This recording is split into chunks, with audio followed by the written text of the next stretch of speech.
আসসালামু আলাইকুম। আচ্ছা, আমার বাহিনী চলে আসছে, কিন্তু এই বাহিনীর কাছে কি আমি পৌঁছাইতে পারছি? ওদের ক্লাস ঠিকঠাক মতো স্ট্রিম হচ্ছে না কেন রে 22 ব্যাচের ক্ষেত্রে? 23 ব্যাচ। আমরা পড়ালেখা করতে ভালোবাসি।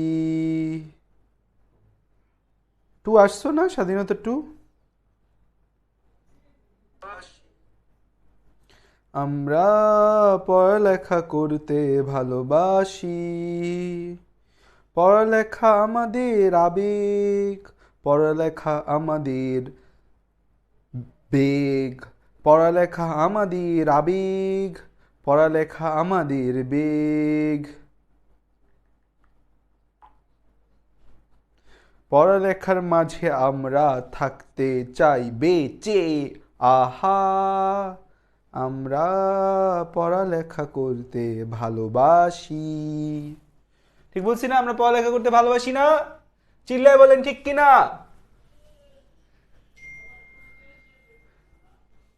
বলো ঠিক, বলো ঠিক ঠিক। পড়ালেখা করবো তো আমরা। বলো ইনশাল্লাহ। আরো জানে বলো ইনশাল্লাহ। আচ্ছা, তো দেখো, সো আমরা হচ্ছে যে পড়তেছিলাম কোষের গঠন, একটা 28টা চ্যাপ্টার, এত বড়, শেষ হয় না, পড়াইতে পড়াইতে হচ্ছে দম ফুরায় যায়, কিন্তু চ্যাপ্টার কোনো শেষের নামগন্ধ নাই। তো আমরা 4টা ক্লাসে অনেকক্ষণ পড়ছি, অনেক আবেগ ভালোবাসা দিছি, তাও এই ফাজিলটাই শেষ হইতে চায় না। এত এত এত এত এত এত কথাবার্তা আমাদেরকে একদম পাগল বানায় দিচ্ছে। সমস্যা নাই, আমরা ওকে পাগল বানিয়ে দিব। হো হো। তো আমরা 4টা অর্গানালি পড়ছি মাত্র। আজকে আমাদের মাইটোকন্ড্রিয়া পড়তে হইব, প্লাস্টিক পড়তে হইব। তো আমরা মাইটোকন্ড্রিয়া আর প্লাস্টিক পড়বো আজকে। তো চলো আমরা মাইটোকন্ড্রিয়ার প্লাস্টিকের মধ্যে চলে যাই। তো আমাদের হচ্ছে আমরা লাস্ট ক্লাসে সেন্ট্রিওল পর্যন্ত, মানে লাইজোজোম পর্যন্ত শেষ করছি। আজকে আমরা পড়বো মাইটোকন্ড্রিয়া এবং হচ্ছে প্লাস্টিক।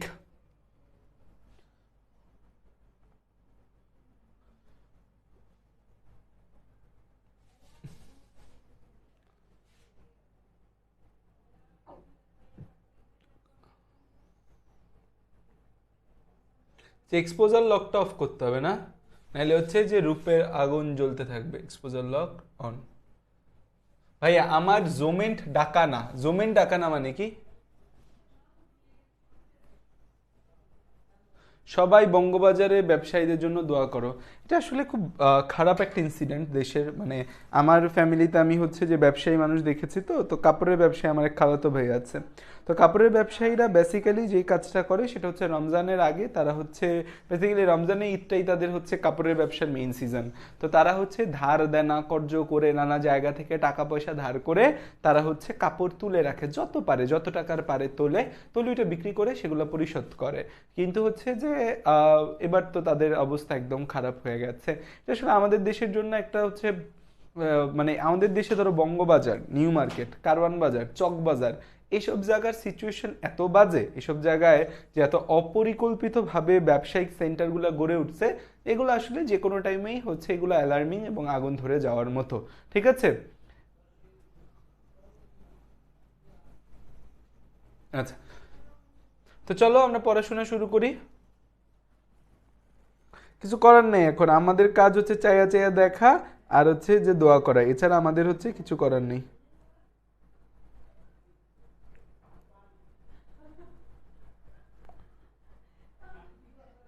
চলো আমরা হচ্ছে মাইট্রোকন্ড্রিয়া পড়বো। মাইট্রোকন্ড্রিয়া, মাইট্রোকন্ড্রিয়া, মাইট্রোকন্ড্রিয়া, মাইট্রোস মানে থ্রেড বা সুতা, আর কন্ড্রিয়ন মানে হচ্ছে দানা, সুতার মতো দানা। তাহলে হচ্ছে আমরা পড়বো কি এখন? আমরা পড়বো এখন হচ্ছে মাইট্রোকন্ড্রিয়া, মাইট্রোকন্ড্রিয়া, মাইট্রোকন্ড্রিয়া। আমরা পড়বো এখন হচ্ছে মাইট্রোকন্ড্রিয়া, আমরা এখন পড়বো হচ্ছে mitochondria, mitochondria, mitochondria, mitochondria, mitochondria, mitochondria, mitochondria. Mitochondria মানে আসলে কি? মাইট্রো মানে কি? মাইট্রো মানে হচ্ছে মাইটোস। এই যে মাইট্রো, মাইট্রো যে কথাটা আছে, এই কথাটা আসছে কোথা থেকে? মাইটোস, মাইট্রো মাইট্রো, মাইট্রো কথাটা আসছে মাইটোস থেকে, মাইট্রো কথাটা আসছে মাইটোস থেকে, যার মানে হচ্ছে থ্রেড বা সুতা, যার মানে হচ্ছে থ্রেড বা সুতা, যার মানে হচ্ছে থ্রেড বা সুতা, যার মানে হচ্ছে থ্রেড বা সুতা। আর হচ্ছে যে আমাদের আরেকটা টার্ম হচ্ছে কন্ড্রন, কন্ড্রিয়ন, কন্ড্রো, মাইট্রোকন্ড্রিয়া, কন্ড্রিয়া, এই যে কন্ড্রিয়া, কন্ড্রিয়া, এই টার্মটা আসে হচ্ছে কি থেকে, কন্ড্রিয়া, এই টার্মটা আসে হচ্ছে যে আমাদের কনড্রিয়ন থেকে, কনড্রিয়ন, কনড্রিয়ন, কনড্রিয়ন, কনড্রিয়ন, কনড্রিয়ন মানে হচ্ছে, কনড্রিয়ন মানে হচ্ছে আমাদের থ্রেড বা মানে হচ্ছে এটা গ্র্যানিউল বা দানা, গ্র্যানিউল, গ্র্যানিউল বা দানা, গ্র্যানিউল বা দানা, গ্র্যানিউল বা দানা, গ্র্যানিউল বা দানা। তাহলে এটা হচ্ছে মাইটোকন্ড্রিয়া, মানে সুতার মতো দানা। তাহলে কথাটা কেমন না একটা হচ্ছে যে মানে সুতা আবার দানা দুইটা একরকম কেমনে হয়? সুতা মানে চিকুন আর দানা মানে তো দানাদার। বেসিক্যালি সুতাগুলো মিলে মিলে এরকম দানাদার অঙ্গ তৈরি হয়েছে, এটা বোঝাচ্ছে। মাইটোকন্ড্রিয়া হচ্ছে আমাদের কোষের যাবতীয়, এইটা হচ্ছে আমাদের দ্বিস্তরী আবরণ বিশিষ্ট ঝিল্লি দ্বারা সীমিত সাইটোপ্লাজমীয় যে অঙ্গাণু, আমাদের হচ্ছে দ্বিস্তরী আবরণ, দ্বিস্তরী ঝিল্লি দ্বারা আবৃত, দ্বিস্তরী ঝিল্লি দ্বারা আবৃত, দ্বিস্তরী ঝিল্লি দ্বারা আবৃত, দ্বিস্তরী ঝিল্লি দ্বারা আবৃত। নর্মালি সব জায়গায় দুইটা ঝিল্লি থাকে, শুধুমাত্র লাইজোজোম এক স্তর বিশিষ্ট হয়। দ্বিস্তরী ঝিল্লি দ্বারা আবৃত, দ্বিস্তরী ঝিল্লি দ্বারা আবৃত, দ্বিস্তরী ঝিল্লি দ্বারা আবৃত, দ্বিস্তরী ঝিল্লি দ্বারা আবৃত, দ্বিস্তরী ঝিল্লি দ্বারা আবৃত, দ্বিস্তরী ঝিল্লি দ্বারা আবৃত, দ্বিস্তরী ঝিল্লি দ্বারা আবৃত, দ্বিস্তরী ঝিল্লি দ্বারা আবৃত আমাদের হচ্ছে দ্বিস্তরী ঝিল্লি দ্বারা আবৃত সাইটোপ্লাজমীয় যে অঙ্গাণু, সাইটোপ্লাজমীয় যে অঙ্গাণু, দ্বিস্তরী ঝিল্লি দ্বারা আবৃত সাইটোপ্লাজমীয় যে অঙ্গাণু, দ্বিস্তরী ঝিল্লি দ্বারা আবৃত সাইটোপ্লাজমীয় যে অঙ্গাণু, দ্বিস্তরী ঝিল্লি দ্বারা আবৃত সাইটোপ্লাজমীয় যে অঙ্গাণু, দ্বিস্তরী ঝিল্লি দ্বারা আবৃত সাইটোপ্লাজমীয় যে অঙ্গাণু আমাদের হচ্ছে যে শক্তি।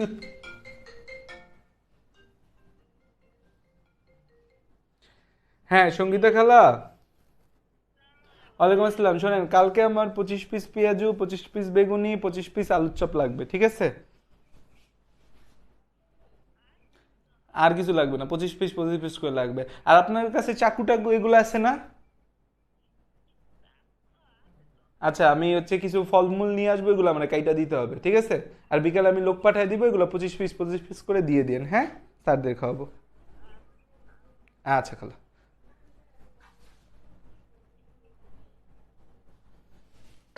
আচ্ছা, তাহলে দ্বিস্তরী ঝিল্লি দ্বারা আবৃত সাইটোপ্লাজমীয় যে অঙ্গাণু আমাদের হচ্ছে শক্তি উৎপাদনে করে, শক্তি উৎপাদন করে, তাকে আমরা মাইটোকন্ড্রিয়া বলি।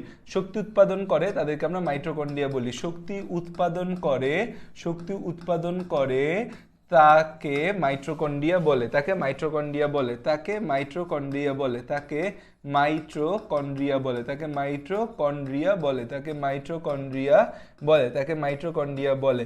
তাই হচ্ছে যে আমাদের দ্বিস্তরী ঝিল্লি দ্বারা আবৃত সাইটোপ্লাজমীয় যে অঙ্গাণু শক্তি উৎপাদন করে তাকে মাইটোকন্ড্রিয়া বলে। এই মাইটোকন্ড্রিয়াকে বলা হয় কোষের পাওয়ার হাউস বা শক্তি ঘর। মাইটোকন্ড্রিয়াকে কোষের কি বলা হয়? হ্যাঁ সাব্বির, ক্লাস আটকে গেছে? আচ্ছা ওয়েট ওয়েট, হঠাৎ করে ক্লাসের কি হইলো?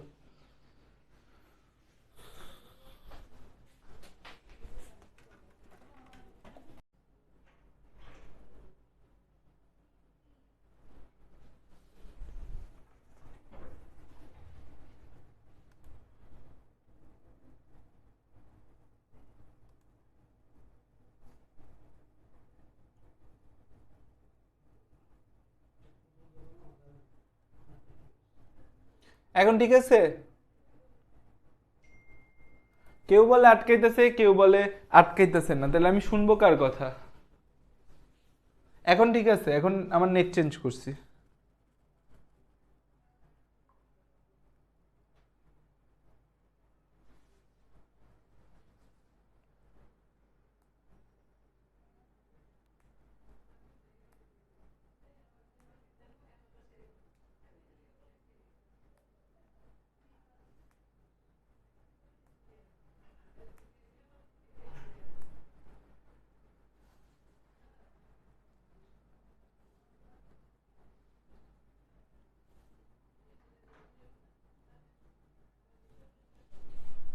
এখন ঠিক আছে। আচ্ছা, পড়তে ছিলাম, পড়ার মুডে আসছিলাম, মুডটা নষ্ট করে দিলা।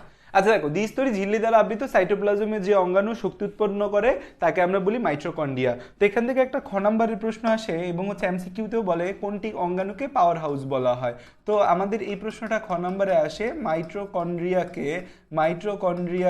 কেন পাওয়ার হাউস বলা হয়, মাইটোকন্ড্রিয়াকে কেন পাওয়ার হাউস বা শক্তি ঘর বলা হয়। পাওয়ার হাউস বা এর আরেকটা নাম কি, শক্তি ঘর, শক্তি ঘর বলে। মাইটোকন্ড্রিয়াকে কেন পাওয়ার হাউস বা শক্তি ঘর বলে, এটা একটা কোশ্চেন। মাইটোকন্ড্রিয়াকে পাওয়ার হাউস বা শক্তি ঘর কেন বলা হয়? দেখো, মাইটোকন্ড্রিয়ার মধ্যে কোষের শক্তি উৎপাদনের বিভিন্ন চক্র ঘটে।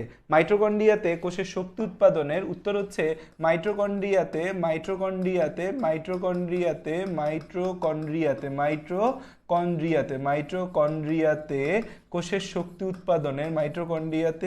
শক্তি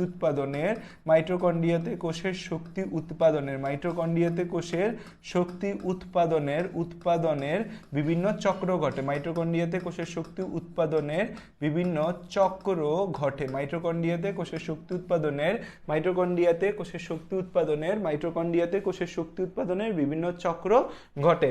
যেমন কোষের শ্বসন ক্রিয়ার, কোষের সবাত শোষণ ক্রিয়ার,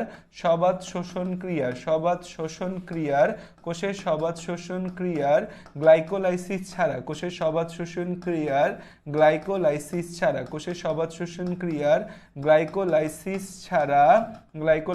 ছাড়া, সকল ধাপ যেমন, সকল ধাপের মধ্যে কি কি আছে, সকল ধাপ যেমন আমাদের হচ্ছে ক্রেবস চক্র, ইলেকট্রন ট্রান্সপোর্ট চেইন, ইটিসি। কালকে লাস্ট দিন একজন যে জিজ্ঞেস করতেছিল ভাইয়া ইটিসি মানে কি, ইটিসি মানে ইত্যাদি না, ইটিসি মানে ইলেকট্রন ট্রান্সপোর্ট চেইন এই অঙ্গাণুতে ঘটে।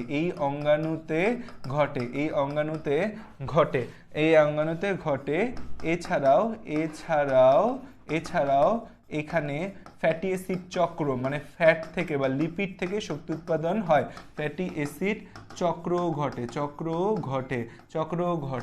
শক্তি উৎপাদনের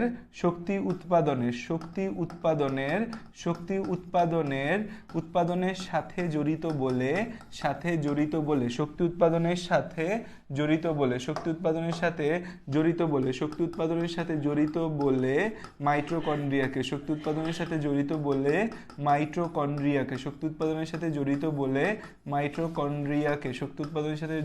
মাইটোকন্ড্রিয়াকে কোষের পাওয়ার হাউস বলা হয়, কোষের পাওয়ার হাউস বা শক্তি ঘর বলে,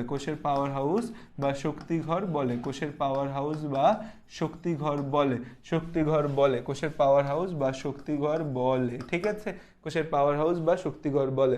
তো এই হচ্ছে যে আমাদের বিষয়। তাহলে খেয়াল করে দেখো যে আমাদের মাইটোকন্ড্রিয়াকে কোষের পাওয়ার হাউস বা শক্তিঘর বলা হয় কেন।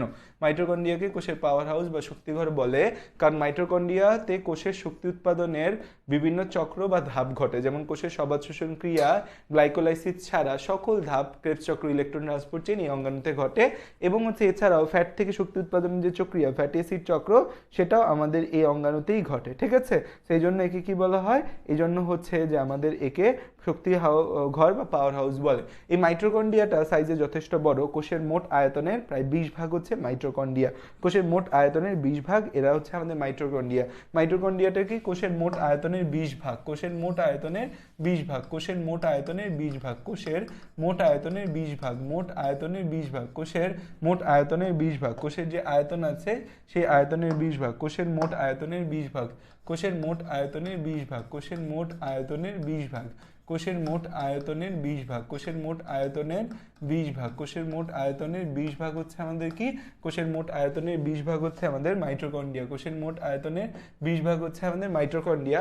এবং শক্তি উৎপাদন যে অঙ্গগুলোতে বেশি হবে মাইটোকন্ড্রিয়া সেখানে বেশি থাকবে, যেমন যকৃতের এক একটা কোষে প্রায় 1000 বা তার অধিক মাইটোকন্ড্রিয়া থাকে, যকৃত কোষে 1000 বা তার অধিক মাইটোকন্ড্রিয়া থাকে, যকৃত কোষে 1000 বা তার অধিক মাইটোকন্ড্রিয়া থাকে, যকৃত কোষে 1000 বা তার অধিক মাইটোকন্ড্রিয়া থাকে, যকৃত কোষে 1000 বা তার অধিক মাইটোকন্ড্রিয়া থাকে, যকৃত কোষে 1000 যকৃৎ কোষে 1000, যকৃৎ কোষে 1000 বা তার অধিক, যকৃৎ কোষে 1000 বা তার অধিক মাইটোকন্ড্রিয়া থাকে, যকৃৎ কোষে 1000 বা তার অধিক মাইটোকন্ড্রিয়া থাকে, যকৃৎ কোষের মধ্যে বেশি মাইটোকন্ড্রিয়া থাকে, যকৃৎ কোষে 1000 বা তার অধিক মাইটোকন্ড্রিয়া থাকে, যকৃৎ কোষে 1000 বা তার অধিক মাইটোকন্ড্রিয়া থাকে। যকৃৎ কোষে কয়টা মাইটোকন্ড্রিয়া আছে? 1000 বা তার অধিক মাইটোকন্ড্রিয়া আমাদের যকৃৎ কোষের মধ্যে থাকে। 1000 বা তার অধিক মাইটোকন্ড্রিয়া হচ্ছে যকৃৎ কোষের ভেতর আমাদের থাকে, ঠিক আছে? তো এই হচ্ছে যকৃৎ কোষ নিয়ে ইনিশিয়াল কথাবার্তা। বিজ্ঞানী কলিকার যকৃৎ কোষ আবিষ্কার করে এবং হচ্ছে কার্ল বেন্ডা এটা নামকরণ করে। এই মাইটোকন্ড্রিয়া হচ্ছে আবিষ্কার করে কলিকার আর নামকরণ করছে কার্ল বেন্ডা। আবিষ্কারক হচ্ছে কলিকার। এই মাইটোকন্ড্রিয়ার হচ্ছে আবিষ্কারক, মাইটোকন্ড্রিয়ার আবিষ্কারক হচ্ছে বিজ্ঞানী কলিকার। আবিষ্কারক কলিকার। ভাই তাহলে এই মাইটোকন্ড্রিয়া নাম দিয়ে না দিয়ে একে কলিকারেন্ডিয়া নাম দিতা, তাইলেই তো আমাদের আর এত কষ্ট হইতো না। কলিকার, কলিকার, কলিকার। আর হচ্ছে কার্ল বেন্ডা মাইক্রোস্কোপের নিচে দেখলো সুতার মতো, সুতাগুলা পেঁচায় পেঁচায় দানার মতো অঙ্গ হচ্ছে, এই জন্য তিনি নাম দিয়ে দিছে মাইটোকন্ড্রিয়া। নামকরণ করে হচ্ছে কার্ল বেন্ডা। কার্ল বেন্ডা, বেডার নাম যেমন পেঁচাইন না একটা ফালতু নাম, এরকম নামও দিয়ে দিছে আমাদের কার্ল বেন্ডা। আচ্ছা, এখন তাহলে হচ্ছে আমরা দেখতে পাচ্ছি যে মাইটোকন্ড্রিয়া কোষের মোট আয়তনের 20 ভাগ, আর হচ্ছে যকৃৎ কোষ 1000 বা তার অধিক মাইটোকন্ড্রিয়া থাকে। সো হচ্ছে আমাদের কলিকার আবিষ্কার করে এবং কার্ল বেন্ডা নামকরণ করে। এগুলো হচ্ছে মাইটোকন্ড্রিয়ার ইনিশিয়ালিস্ট বা ইনিশিয়াল কথাবার্তা, যেগুলো আমাদের মাস্ট টু রিমেম্বার। মাইটোকন্ড্রিয়ার ছবি আমাদের কিন্তু শিখতে হয় এবং মাইটোকন্ড্রিয়ার ছবিটা কিন্তু আমাদের শিখতে হবে, শিখতে হবে, শিখতে হবে, শিখতে হবে, ঠিক আছে? তাহলে এতটুকু কথাবার্তা হচ্ছে যে আমরা শিখলাম, বুঝলাম। এখন মাইটোকন্ড্রিয়ার ছবি সহ বিভিন্ন জায়গায় আমরা ধাপে ধাপে যাব। এতটুকু লেখা হয়েছে বাচ্চাদের আমার, বাবুরা লিখে ফেলো, কষ্ট পায় না, এগুলা কঠিন কিছু না।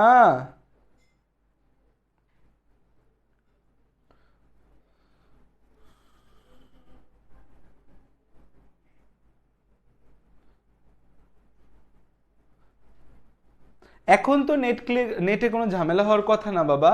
আমি তো আমার এখান থেকে দেখতে পাচ্ছি যে ঠিক আছে, সব প্রায় হচ্ছে 2572 কিলোবাইট পার সেকেন্ডে হচ্ছে ক্লাস স্ট্রিম হচ্ছে। ক্লাসটা হচ্ছে এই যে এখানে দেখো, এখানে 2626, এখানে সবুজ কালার দেখান মানে আমার ক্লাসটা ঠিকঠাক মতো স্ট্রিম হচ্ছে। এখানে যদি সবুজ না থেকে হলুদ বা লাল থাকতো, দ্যাট মিনস এই যে কোনা সবুজটা লাল বা হলুদ থাকতো, আমি বুঝতাম ক্লাসটা ঠিক মতো স্ট্রিম হচ্ছে না। যখন হচ্ছে 2000-এর নিচে আমার স্ট্রিমিং পার কিলোবাইট পার সেকেন্ডে যাবে, তখন বুঝতে হবে আমার ক্লাসটা ঠিক মতো স্ট্রিম হচ্ছে না। এখানে 60 ফ্রেম পার সেকেন্ড রূপে হচ্ছে যে ক্লাসটা আমার যাচ্ছে। ড্রপড ফ্রেম, আমার এখানে কোনো ড্রপ ফ্রেমও দেখাচ্ছে না যে 0.0% ড্রপ ফ্রেম। তো আমার এখান থেকে যে ইন্ডিকেটরগুলো আমাকে শো করে আমার ক্লাসটা ঠিকমতো যাচ্ছে কিনা, এই ইন্ডিকেটরগুলো 3টা ইন্ডিকেটর আছে। একটা কত কিলোবাইট পার সেকেন্ডে স্ট্রিম হচ্ছে, আমার এখানে হচ্ছে যে কত ফ্রেম পার সেকেন্ডে যাচ্ছে, ড্রপড ফ্রেম কত আছে। 3টা ইন্ডিকেটরই আমাকে দেখাচ্ছে যে আমার ক্লাসটা ঠিকমতো স্ট্রিম হচ্ছে। তো আমি মনে করছি না আমার এখান থেকে নেটের কোনো প্রবলেম হচ্ছে, তোমাদের ওই পাশ থেকে হয়তো নেটের প্রবলেম আসতে পারে। ঠিক বলছি না আমি?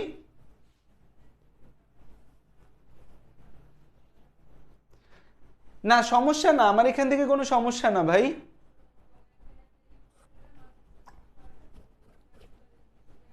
24 ব্যাচে সমস্যা হচ্ছে এটা কথা না সৌরভ, আমার এখান থেকে সবকিছু ঠিক আছে। ব্লার বেশি, ব্লার বেশি হওয়ার তো কথা না।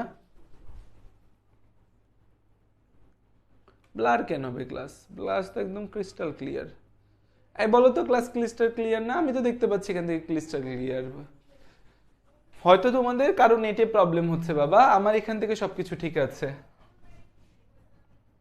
আসিফ ইকবাল নামে আমাদের একটা স্টুডেন্ট ছিল এর আগের বছর, চান্স পাইছে। আমাদের অনেকের নাম আমার আগের ব্যাচ স্টুডেন্টের নামদের সাথে কমন, তো আমি কনফিউজ হয়ে যাই যে ওরা কি আবার ক্লাস করতে আসলো। আচ্ছা, তাহলে দেখো আমরা হচ্ছে যে এতটুকু বিষয় আমরা জানলাম। এখন আসলে যে মাইটোকন্ড্রিয়ার গঠন, এই ছবিটা তো আমাদের শিখতে হয় এবং এই ছবিটা পরীক্ষার মধ্যে আসে। মাইটোকন্ড্রিয়ার ছবি কিন্তু পরীক্ষার মধ্যে আসে। সিকিউতে আমাদের দেখা যায় যে অঙ্গাণুগুলোর মধ্যে মাইটোকন্ড্রিয়াটাকে দেওয়া প্রেফারেন্স করে। আমরা ছোটবেলা থেকেই শিখে আসছি মাইটোকন্ড্রিয়ার বাইরে একটা ঝিল্লি আছে, মাইটোকন্ড্রিয়ার ভেতরে একটা ঝিল্লি আছে। এই ভেতরের ঝিল্লিটা কেমন হয়? আমাদের ভেতরের ঝিল্লিটা হচ্ছে আমাদের কি, ভেতরের ঝিল্লিটা হচ্ছে আমাদের এরকম ভাঁজ ভাঁজ থাকে। এই ভাঁজ হওয়া ভেতরের ঝিল্লিকে কি বলা হয়? ভাঁজ হওয়া ভেতরের যে ঝিল্লি আছে, সেই ভেতরের ঝিল্লিকে আমরা কি বলি? ভাঁজ হওয়া ভেতরের যে ঝিল্লি, সেটাকে আমরা ক্রিস্টি বলি। তাহলে হচ্ছে আমাদের এখানে দ্বিস্তর বিশিষ্ট ঝিল্লি, একটা বহিস্থ ঝিল্লি, একটা অন্তস্থ ঝিল্লি। বাইরের মেমব্রেন, ভেতরের মেমব্রেন। তাহলে এটা হচ্ছে একটা আমাদের বহিস্থ ঝিল্লি, এটা হচ্ছে আমাদের একটা বহিস্থ ঝিল্লি, এটা হচ্ছে আমাদের একটা বহিস্থ ঝিল্লি, এটা হচ্ছে আমাদের একটা বহিস্থ ঝিল্লি, বহিস্থ ঝিল্লি, এটা হচ্ছে কি একটা বহিস্থ ঝিল্লি, আর এটা হচ্ছে আমাদের অন্তস্থ ঝিল্লি। বহিস্থ ঝিল্লি এবং অন্তস্থ ঝিল্লি যে আছে, এই বহিস্থ ঝিল্লি এবং অন্তস্থ ঝিল্লির মাঝে আমাদের এই অন্তস্থ ঝিল্লি বা এর আরেকটা নাম হচ্ছে অন্তস্থ ঝিল্লি, বা এটাকে আমরা বলি ক্রিস্টি। অন্তস্থ ঝিল্লি বা এটার কথা আমরা কি বলছি, ক্রিস্টি বলছি। তাহলে এইখানে আমাদের দুইটা চেম্বার ক্রিয়েট হচ্ছে, এটা হচ্ছে বাইরের চেম্বার বা বাইরের কক্ষ, এটা হচ্ছে বাইরের চেম্বার বা বাইরের কক্ষ, আর এটা হচ্ছে আমাদের ভেতরের চেম্বার বা ভেতরের কক্ষ। তাহলে আমাদের দুইটা কক্ষ তৈরি হচ্ছে, ভেতরের কক্ষ। তাহলে হচ্ছে আমাদের অন্তস্থ ঝিল্লি যেটা, এটা এরকম ভাঁজ ভাঁজ থাকে, যেটাকে আমরা ক্রিস্টি বলি। এখানে আমাদের অসংখ্য তরল পদার্থ বিদ্যমান থাকে। অভ্যন্তরীণ কক্ষের ভেতর আমাদের অসংখ্য তরল পদার্থ থাকে, এই তরল পদার্থগুলোকে আমরা বলি ম্যাট্রিক্স বলি। আমাদের অসংখ্য তরল পদার্থ থাকে, অসংখ্য তরল পদার্থ থাকে, অসংখ্য তরল পদার্থ থাকে, অসংখ্য তরল পদার্থ থাকে, অসংখ্য তরল পদার্থ থাকে। এখানে আমাদের অসংখ্য তরল পদার্থ থাকে, অসংখ্য তরল পদার্থ থাকে, অসংখ্য তরল পদার্থ থাকে, অসংখ্য তরল পদার্থ থাকে। তো এখানে আমাদের অসংখ্য তরল পদার্থ থাকে, অসংখ্য তরল পদার্থ থাকে, অসংখ্য তরল পদার্থ থাকে। এখানে আমাদের কি থাকে, অসংখ্য তরল পদার্থ থাকে, অসংখ্য তরল পদার্থ থাকে। ঠিক আছে, এই যে এখানে আমাদের অসংখ্য তরল পদার্থ আছে, এই জিনিসটাকে বলি আমরা ম্যাট্রিক্স বলি। এই যে আমাদের হচ্ছে তরল পদার্থ, এই তরল পদার্থটাকে কি বলা হয়, ম্যাট্রিক্স বলা হয়। ম্যাট্রিক্স মানে কি, ম্যাট্রিক্স মানে অর্ধ স্বচ্ছ তরল পদার্থ। ম্যাট্রিক্স মানে কি, অর্ধ স্বচ্ছ তরল পদার্থ, এটাকে ম্যাট্রিক্স বলি আমরা। এখানে হচ্ছে যে আমাদের এই অন্তস্থ ঝিল্লিতে এরকম বৃত্তাকার কিছু অংশ রয়েছে, এরকম বৃত্তাকার কিছু অংশ রয়েছে, এরকম বৃত্তাকার কিছু অংশ রয়েছে, এরকম বৃত্তাকার কিছু অংশ আমাদের এখানে রয়েছে, বৃত্তাকার কিছু অংশ আমাদের এখানে রয়েছে। এই যে বৃত্তাকার অংশগুলো আমাদের এখানে থাকে, বৃত্তাকার অংশ আমাদের যে এখানে থাকে, কি আকার অংশ, বৃত্ত আকার। এরকম দেখা যায় গোল গোল গোল কিছু গোলটুস গোলটুস অংশ থাকে, কিছু অবিন্তক থাকে, আবার কিছু হচ্ছে বৃন্ত। বৃন্ত মানে কি, বোটা। এই যে বোটা, এই বোটার মাঝে গোল, এরকম বোটাযুক্ত কিছু অংশ থাকে, বা একদম ক্লিয়ার কাট গোল গোল কিছু অংশ থাকে, গোলটুস গোলটুস গোলটুস গোলটুস। আমাদের এই এই এই গোলটুস গোলটুস গোলটুস গোলটুস, এর তারপর এরকম এরকম লম্বা লম্বা আমাদের কিছু অংশ থাকে। ঠিক আছে, একটা বৃন্তক অবিন্তক আমাদের কিছু জিনিস থাকে। ঠিক আছে, তো এই যে জিনিসগুলো, এদেরকে কি বলি আমরা, এদেরকে আমরা বলি হচ্ছে অক্সিজোম বলা হয়। মাইটোকন্ড্রিয়ার অন্ত আবরণীর গায়ে সূক্ষ্ম দানা থাকে, এদেরকে কি বলা হয়, অক্সিজোম বা এটিপি সিনথেটেজও বলা হয়। এটিপি সিনথেটেজ, এই যে গোল গোল আমাদের এদের গায়ে যে গোল গোল লেগে থাকে, এটাকে আমরা কি বলি, অক্সিজোম। অক্সিজোম, অক্সিজোম, বা আরেকটা নাম হিসেবে এদেরকে বলা হয় এটিপি সিনথেটেজ। এটিপি সিনথেটেজও বলা হয়, অক্সিজোম বা এটিপি সিনথেটেজ। এর মধ্যে আমাদের বেসিক্যালি এনজাইমগুলো থাকে, যে এনজাইমগুলো আমাদের হচ্ছে শক্তি উৎপাদনে সাহায্য করে। দেখো, আমাদের ধরো কিছু কিনা লাগবে, এখন আমার কাছে হচ্ছে আমেরিকান ডলার, সৌদি রিয়াল, দুবাইয়ের হচ্ছে যে হাবিবি কারেন্সি আমার কাছে আছে, সেটা নিয়ে যদি আমি এখন দোকানে যাই, দোকানদারে দিয়ে বলি ভাই $1 দিলাম, আমাকে একটা চকলেট দেন। দোকানদার বলবে ভাই ডলারের অনেক দাম, but I am sorry, we deal in taka. তো হচ্ছে যে তো লাভ হচ্ছে না আমাদের। সো এটা হচ্ছে ইম্পর্টেন্ট কথা, যে আমার বাংলাদেশে চলতে গেলে বাংলাদেশের কারেন্সি দরকার হবে, বা ডলারেও আমি কিছু কাজ করতে পারবো, কিন্তু অন্য টাকা দিয়ে আমি কিন্তু খুব কিছু কাজ করতে পারবো না। আমার কাছে ডলার থাকলে সেটাকে আমাকে টাকাতে কনভার্ট করতে হবে, করে দেন আমার কাজটা করতে হবে। সো আমাদের দেশের কারেন্সি হচ্ছে টাকা। ঠিক তেমনি আমাদের বডিতে একটা কারেন্সি আছে, যেই কারেন্সিটা আমাদের দরকার হয় যে কোনো কাজ করতে গেলে। ধরো হচ্ছে বডি কোষের ভেতর একটা কিছু ঘটবে, এই কারেন্সিটা আমাদের দরকার হয়। বাম থেকে ডানে একটা আয়ন যাবে, এই কারেন্সিটা দরকার হয়। এটার নাম হচ্ছে ATP. ATP, adenosine triphosphate. ATP, adenosine triphosphate. এই যে এটিপি বা অ্যাডিনোসিন ট্রাইফসফেট আছে, এটাকে আমরা বলি বায়োলজিক্যাল কয়েন, বা আমাদের হচ্ছে মুদ্রা, আমাদের বায়োলজিক্যাল কয়েন বা শক্তি মুদ্রা। বায়োলজিক্যাল কয়েন বা এটাকে কি বলবো, বায়োলজিক্যাল কয়েন বা শক্তি মুদ্রা একে বলা হবে। তাহলে এই যে আমাদের এটা, আমাদের এটিপি সিনথেটেজ, এই এনজাইমগুলো আমাদের এটিপি তৈরিতে সাহায্য করে, এবং আমাদের এই মাইটোকন্ড্রিয়া, এদের মেইন উদ্দেশ্য হচ্ছে এটিপি তৈরি করা। মাইটোকন্ড্রিয়ার মেইন উদ্দেশ্য কি, এটিপি তৈরি করা। এটিপি তৈরি করাটাই হচ্ছে এখানের মূল কাজ। এটিপি তৈরি করাটাই এখানে কি কাজ, মূল কাজ। আচ্ছা, এখানে আরো দুইটা জিনিস আমরা দেখতে পাই। এখানে হচ্ছে আমাদের এরকম বৃত্তাকার আমাদের হচ্ছে ডিএনএ থাকে, আর হচ্ছে যে আমাদের একটা রাইবোজোম থাকে, বৃত্তাকার ডিএনএ এবং রাইবোজোম, বৃত্তাকার ডিএনএ এবং রাইবোজোম, বৃত্তাকার ডিএনএ, বৃত্তাকার ডিএনএ, এখানে থাকে হচ্ছে বৃত্তাকার ডিএনএ, বৃত্তাকার ডিএনএ। আচ্ছা আমাকে একটা প্রশ্নের উত্তর দাও তো আমার জ্ঞানী বাবুরা, এই বৃত্তাকার ডিএনএ কি প্রকৃত কোষে থাকে নাকি আদি কোষে থাকে? আর এখানে রাইবোজোম থাকে, এখানে যে রাইবোজোমটা থাকে এই রাইবোজোমটা হচ্ছে আমাদের 70S রাইবোজোম। বৃত্তাকার ডিএনএ এবং রাইবোজোম থাকে, এই রাইবোজোমটা হচ্ছে আমাদের 70S। এই রাইবোজোমটা কি? এই রাইবোজোমটা হচ্ছে 70S। বৃত্তাকার ডিএনএ আর হচ্ছে রাইবোজোম থাকে, রাইবোজোমটা কত এস? রাইবোজোমটা হচ্ছে আমাদের 70S, রাইবোজোমটা হচ্ছে 70S।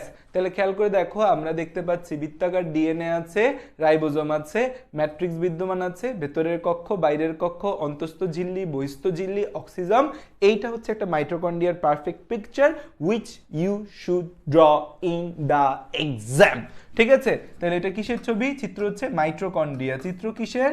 চিত্র হচ্ছে মাইটোকন্ড্রিয়ার ছবি। এটা মাইটোকন্ড্রিয়া, মাইটোকন্ড্রিয়া এটা ছোটবেলা থেকে, বেবি বেলা থেকে এটা তোমরা শিখে আসছো, আঁকতে কোনো সমস্যা হবে না। বৃত্তাকার ডিএনএ কি আদি কোষে থাকে না প্রকৃত কোষে থাকে? উত্তর যদি প্রকৃত কোষ দাও একদম টাস টাস করে পিটানি দিব। আদি কোষে থাকে। কোথায় থাকে? আদি কোষে থাকে। আদি কোষের ফিচার হচ্ছে যে আমাদের এই প্রোক্যারিওটিক সেলের ফিচার হচ্ছে মাইটোকন্ড্রিয়া থাকা। একই সাথে প্রোক্যারিওটিক সেলের ফিচার হচ্ছে যে আমাদের 70S রাইবোজোম থাকা। So it is very much suspicious that mitochondria has the 70S ribosome and circular DNA. Is mitochondria is a prokaryotic cell? Mitochondria কি একটা prokaryotic cell? কি হচ্ছে আমাদের সাথে? প্রকৃত কোষের নাম বলে কি আদি কোষ দিয়ে দেওয়া হচ্ছে? বিড়ালের মাংস বলে কি কুকুরের মাংস খাওয়ানো হচ্ছে? কি খাওয়ানো হচ্ছে কাচ্চির মধ্যে? কি দেওয়া আছে প্রকৃত কোষের মধ্যে? জাতি জানতে চায়। তো হচ্ছে এই যে মাইটোকন্ড্রিয়া আছে, এই মাইটোকন্ড্রিয়াটা আমাদের হচ্ছে বৃত্তাকার ডিএনএ এবং 70S রাইবোজোম নিয়ে খুব সাসপিশিয়াস ক্রিয়েট করেছে। পরে একটা 3 সদস্যের তদন্ত কমিটি প্রায় হচ্ছে 125 বছর তদন্ত করে এটা আবিষ্কার করেছে যে এই বৃত্তাকার ডিএনএ এবং রাইবোজোম মাইটোকন্ড্রিয়াতে থাকার কারণ হচ্ছে যে এই মাইটোকন্ড্রিয়াটা আগে এক ধরনের ব্যাকটেরিয়া ছিল এবং পরবর্তীতে তারা প্রকৃত কোষে প্রবেশ করেছে। তাহলে হচ্ছে যে এই হচ্ছে কথা। তো এটা আমি তোমাকে একটু হচ্ছে যে একটা জিনিস পড়াই, যে হচ্ছে যে মাইটোকন্ড্রিয়া, মাইটোকন্ড্রিয়া, মাইটোকন্ড্রিয়া, মাইটোকন্ড্রিয়া এবং প্লাস্টিডকে, এবং প্লাস্টিডকে, মাইটোকন্ড্রিয়া এবং প্লাস্টিডকে কেন কেন এন্ডোসিম্বায়ন্ট বলা হয়? এন্ডোসিম্বায়ন্ট বলা হয়। এন্ডোসিম্বায়ন্ট, সিম্বায়ন্ট বা অন্তঃমিথজীবী, অন্তঃমিথজীবী, মিথজীবী, মিথজীবী বলে, অন্তঃমিথজীবী বলে। মাইটোকন্ড্রিয়া ও প্লাস্টিডকে কেন এন্ডোসিম্বায়ন্ট বা অন্তঃমিথজীবী বলে? অন্তঃমিথজীবী বলে। ঠিক আছে, অন্তঃমিথজীবী বলে। খেয়াল করে দেখো উত্তর কি, এটা একটা আমাদের প্রশ্ন। তাহলে একই সাথে খ নম্বরের প্রশ্ন যেগুলা সেগুলো কিন্তু একই সাথে এমসিকিউ পরীক্ষায় আসবে। নিচের কোনটা এন্ডোসিম্বায়ন্ট? মাইটোকন্ড্রিয়া এবং প্লাস্টিড, মাইটোকন্ড্রিয়া এবং প্লাস্টিড, মাইটোকন্ড্রিয়া এবং প্লাস্টিড। উত্তর হচ্ছে যে, উত্তর হচ্ছে যে বিজ্ঞানীরা বিজ্ঞানীরা বিজ্ঞানীরা গবেষণার মাধ্যমে দেখতে পায় যে, গবেষণার মাধ্যমে দেখতে পায় যে, মাধ্যমে দেখতে পায় যে, দেখতে পায় যে, দেখতে পায় যে দুটি দেখতে পায় যে শক্তি উৎপাদনকারী, শক্তি উৎপাদনকারী ব্যাকটেরিয়া, শক্তি উৎপাদনকারী, শক্তি উৎপাদনকারী, শক্তি উৎপাদনকারী ব্যাকটেরিয়া, শক্তি উৎপাদনকারী ব্যাকটেরিয়া, শক্তি উৎপাদনকারী ব্যাকটেরিয়া ও শক্তি উৎপাদনকারী ব্যাকটেরিয়া ও সালোক সংশ্লেষণে সক্ষম, সালোক সংশ্লেষণে, সালোক সংশ্লেষণে, সালোক সংশ্লেষণে সক্ষম, সালোক সংশ্লেষণে সক্ষম দুটি ব্যাকটেরিয়া, ব্যাকটেরিয়া, ব্যাকটেরিয়া, ব্যাকটেরিয়া প্রাচীনকালে, প্রাচীনকালে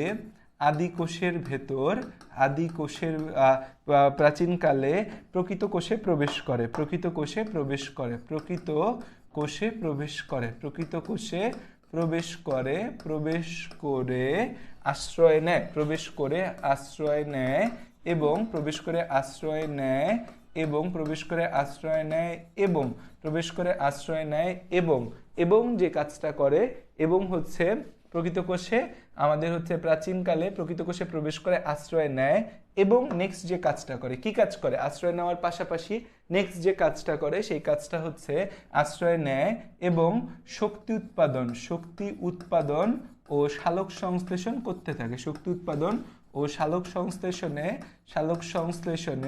সাহায্য করে। সালোক সংশ্লেষণে সাহায্য করার মাধ্যমে প্রকৃত কোষের অবিচ্ছেদ্য অংশ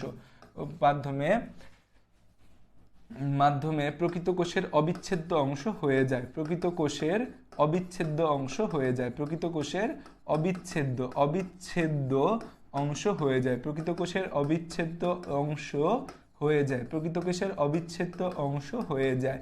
প্রকৃত কোষের অবিচ্ছেদ্য অংশ হয়ে যায়। প্রকৃত কোষের কি হয়ে যায়? প্রকৃত কোষের অবিচ্ছেদ্য অংশ হয়ে যায়। প্রকৃত কোষের অবিচ্ছেদ্য অংশ হয়ে যায়। প্রকৃত কোষের একদম অবিচ্ছেদ্য, একদম ইন্টিগ্রাল পার্ট হয়ে যায় এবং পরবর্তীতে সকল প্রকৃত কোষেরা বিদ্যমান থাকে। সকল প্রকৃত কোষে সকল প্রকৃত কোষে বিদ্যমান থাকে। সকল প্রকৃত কোষে বিদ্যমান থাকে। সকল প্রকৃত কোষে বিদ্যমান থাকে। সকল প্রকৃত কোষে বিদ্যমান থাকে। ঠিক আছে, সকল প্রকৃত কোষে বিদ্যমান থাকে।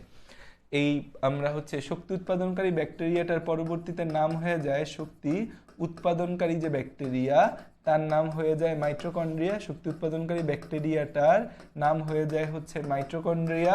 শক্তি উৎপাদনকারী ব্যাকটেরিয়াটার নাম হয়ে যায় মাইটোকন্ড্রিয়া। আর হচ্ছে আমাদের প্লাস্টিডের নাম হয়ে যায়, আর হচ্ছে সালোক সংশ্লেষণকারী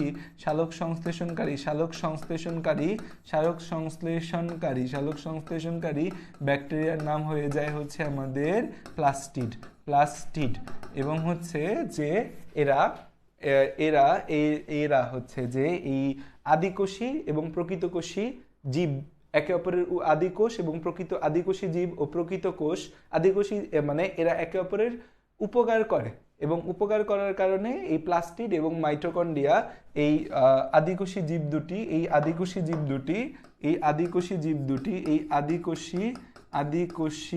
মাইটোকন্ড্রিয়া এই আদিকোষী জীব দুটি প্রকৃত কোষের সাথে মিথজীবিতা বা সিম্বায়োসিস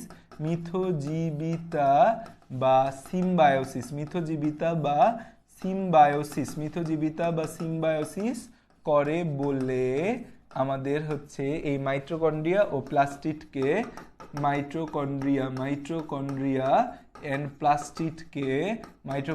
এবং প্লাস্টিডকে এন্ডোসিম্বায়ন্ট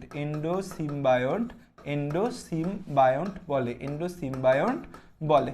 এখন এরা যেহেতু মাইটোকন্ড্রিয়া এবং প্লাস্টিড এরা আদিকোষের কম্পোনেন্ট, আদিকোষের যে ইন্টারনাল দুইটা ফিচার বৃত্তাকার ডিএনএ এবং হচ্ছে আমাদের বৃত্তাকার ডিএনএ এবং রাইবোজোম, এই দুইটা থাকে। তাহলে it's very much important to learn that যে আমাদের মাইটোকন্ড্রিয়া এবং প্লাস্টিড, এবং প্লাস্টিডকে আমরা এন্ডোসিম্বায়ন্ট বা অন্তঃমিথজীবী বলি। বিজ্ঞানীরা গবেষণার মাধ্যমে ধারণা করেন যে, দেখতে পায় না, এটা হবে ধারণা, বিজ্ঞানীরা গবেষণার মাধ্যমে হচ্ছে যে আমাদের ধারণা করেন যে বিজ্ঞানীরা গবেষণার মাধ্যমে ধারণা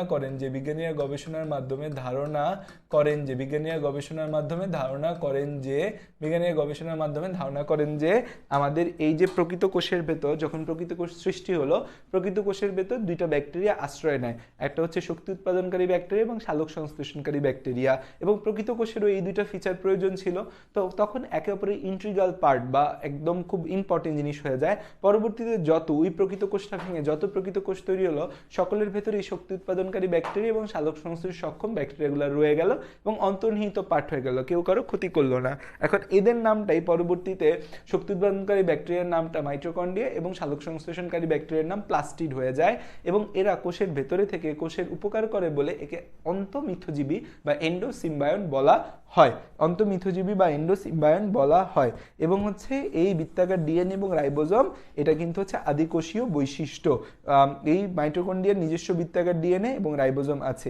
এই ডিএনএ না থাকলে মাইটোকন্ড্রিয়া কোষীয় শোষণ সম্পন্ন করতে পারতো না। কোষীয় শোষণ সম্পন্ন করার জন্য কিছু কেমিক্যাল সাবস্টেন্সের দরকার হয় এবং হচ্ছে কিছু জেনেটিক্যাল ইনফরমেশনের দরকার হয়, যেটা এই বৃত্তাকার ডিএনএ এর মধ্যে থাকে। তাহলে এন্ডোসিম্বায়ন্ট বা অন্তঃমিথজীবী কথাটা বুঝতে পারছো? আশা করি বুঝতে পারছো। আচ্ছা, এরপর আসো যে আমাদের এই কথাটাই বলছে যে এই যে ডিএনএ আছে, ডিএনএ ছাড়া মাইটোকন্ড্রিয়া কোষীয় শ্বসন সম্পন্ন করতে পারতো না। এগুলা প্রত্যেকটা অংশের ব্যাখ্যা বইয়ের মধ্যে পড়বা, ছোট ছোট করে কথা আছে, ছোট ছোট কথা লিখবা। বৃত্তাকার ডিএনএ থেকে মনে রাখো যে এই বৃত্তাকার ডিএনএ ছাড়া আমাদের হচ্ছে মাইটোকন্ড্রিয়া, এই বৃত্তাকার ডিএনএ ছাড়া মাইটোকন্ড্রিয়া কোষীয় শোষণ করতে পারতো না। মাইটোকন্ড্রিয়া কোষীয় শোষণ করতে পারতো না, কোষীয় শ্বসন করতে পারে না। মাইটোকন্ড্রিয়া কোষীয় শ্বসন করতে পারে না, মাইটোকন্ড্রিয়া কোষীয় শ্বসন করতে পারে না, মাইটোকন্ড্রিয়া কোষীয় শোষণ করতে পারে না। তাহলে এতটুকু কথাবার্তা আমরা কিন্তু হচ্ছে লিখলাম এবং আমরা বুঝলাম। আমাদের কিন্তু লেখা বোঝা একসাথে হয়ে গিয়েছে। বইটা এখন একটু রিডিং দিলে তোমার পক্ষে অনেক কিছু ক্লিয়ার হয়ে যাবে। আচ্ছা, এখন মাইটোকন্ড্রিয়া শুষ্ক ওজনের 65% প্রোটিন, 29% গ্লিসারাইড, 4% লেসিথিন, সেফালিন, 2% কোলেস্টেরল, লিপিডের মধ্যে ফসফোলিপিড, এত কথাবার্তার মধ্যে আমরা যাব না। মাইটোকন্ড্রিয়ার অন্তঃঝিল্লিতে একটা লিপিড থাকে, ফসফোলিপিড থাকে। ফসফোলিপিডের একটা বিশেষ নাম আছে, তার নাম হচ্ছে কার্ডিওলিপিন। কার্ডিওলিপিন কি জিজ্ঞেস করতেছিল? এটা একটা বিশেষ নাম। কার্ডিওলিপিন বলার কারণ হচ্ছে এটা প্রথম হার্টের কোষে বা হৃদকোষের ভেতর এটাকে আবিষ্কার করা হয়েছিল। সো হৃদকোষের নাম কার্ডিয়াক সেল, সেখান থেকে নাম আসছে কার্ডিওলিপিড। এই যে আমাদের অন্তঃঝিল্লি, আমাদের মাইটোকন্ড্রিয়ার অন্তঃঝিল্লিতে এক ধরনের ফসফোলিপিড থাকে। অন্তঃঝিল্লিতে আমাদের হচ্ছে এক ধরনের বিশেষ ফসফোলিপিড থাকে। অন্তঃঝিল্লিতে এক ধরনের বিশেষ ফসফোলিপিড থাকে। অন্তঃঝিল্লিতে এক ধরনের বিশেষ ফসফোলিপিড থাকে। অন্তঃঝিল্লিতে এক ধরনের বিশেষ ফসফোলিপিড থাকে। অন্তঃঝিল্লিতে এক ধরনের বিশেষ ফসফোলিপিড থাকে, যেটা হচ্ছে যে আমাদের এই অন্তঃঝিল্লিতে এক ধরনের বিশেষ ফসফোলিপিড থাকে যা কার্ডিওলিপিন, যার নাম হচ্ছে কার্ডিওলিপিন। কেন নাম দিছে কার্ডিওলিপিন? লিপিন কথাটা আসছে লিপিড থেকে, আর কার্ডিও কথাটা বলছে এটা প্রথম হৃদকোষের মধ্যে আবিষ্কার করা হয়। প্রথম হৃদকোষের মধ্যে আবিষ্কার করা হয়। এখন কাজ আমরা দেখি। কাজ হচ্ছে শক্তি উৎপাদন করাই হচ্ছে এর মেন কাজ। ঠিক আছে, শক্তি উৎপাদন করাই হচ্ছে এর মেন কাজ। শক্তি উৎপাদন রিলেটেড বিষয়গুলোর সাথে জড়িত থাকা হচ্ছে এর মেন কাজ। শক্তি উৎপাদন রিলেটেড বিষয়গুলোর সাথে জড়িত থাকা হচ্ছে এর মেন কাজ। তাহলে হচ্ছে যে আমরা দেখতে চাই নেক্সট কথাটা কি, আমরা হচ্ছে এদের কাজ। কাজ হচ্ছে কোষের যাবতীয় শক্তি উৎপাদন ও নিয়ন্ত্রণ করা। এক নম্বর কাজ হচ্ছে কোষের যাবতীয় শক্তি উৎপাদন ও নিয়ন্ত্রণ।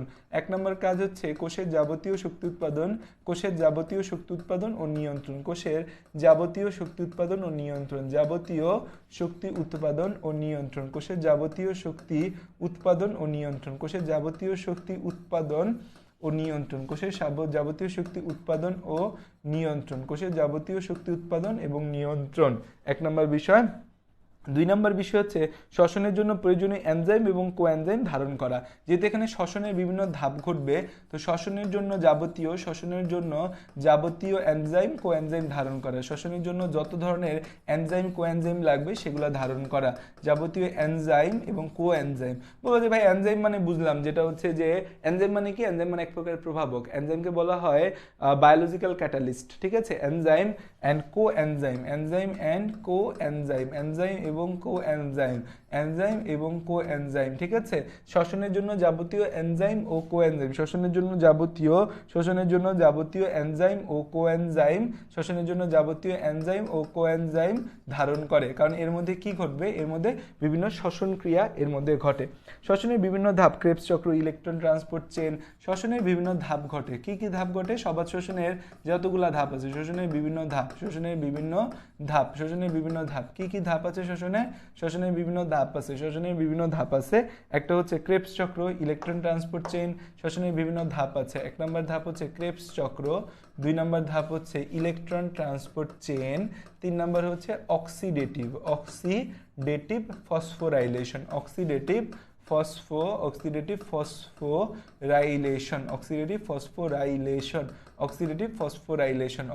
ফসফোরাইলেশন ঘটে।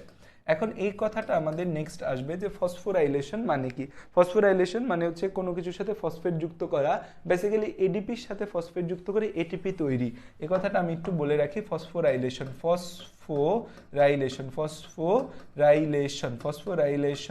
বলতে বেসিক্যালি বোঝায় ফসফেট যুক্ত করা, ফসফেট যুক্ত করা। স্পেশালি বলতে এটাকে বোঝায় এডিপির সাথে, অ্যাডিনোসিন ডাইফসফেটের সাথে ইনঅর্গানিক ফসফেট যুক্ত করে এটিপি তৈরি। এডিপি থেকে এটিপি তৈরিকে আমরা ফসফোরাইলেশন বলি। ফসফোরাইলেশন দুই টাইপের আছে, একটা হচ্ছে অক্সিডেটিভ ফসফোরাইলেশন আর একটা ফটোফসফোরাইলেশন। যেটা জারণ বিজারণের মাধ্যমে হবে সেটাকে বলি অক্সিডেটিভ ফসফোরাইলেশন, আর যেটা আলোর সাহায্যে আলো থেকে শক্তি নিয়ে হবে সেটাকে বলি ফটোফসফোরাইলেশন।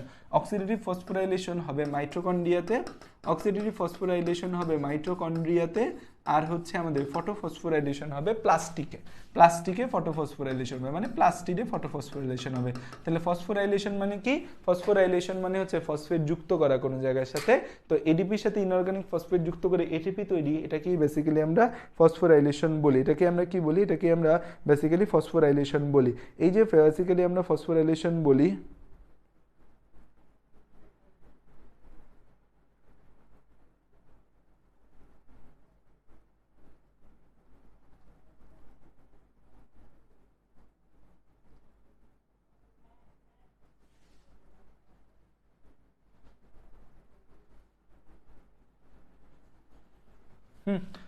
তো আমরা এই ফসফোরাইলেশনটা দুই টাইপের ফসফোরাইলেশনের নাম পাবো, oxidative phosphorylation, photophosphorylation. Oxidative phosphorylation মাইটোকন্ড্রিয়াতে হবে, ফটোফসফোরাইলেশন প্লাস্টিডের মধ্যে হবে, ঠিক আছে?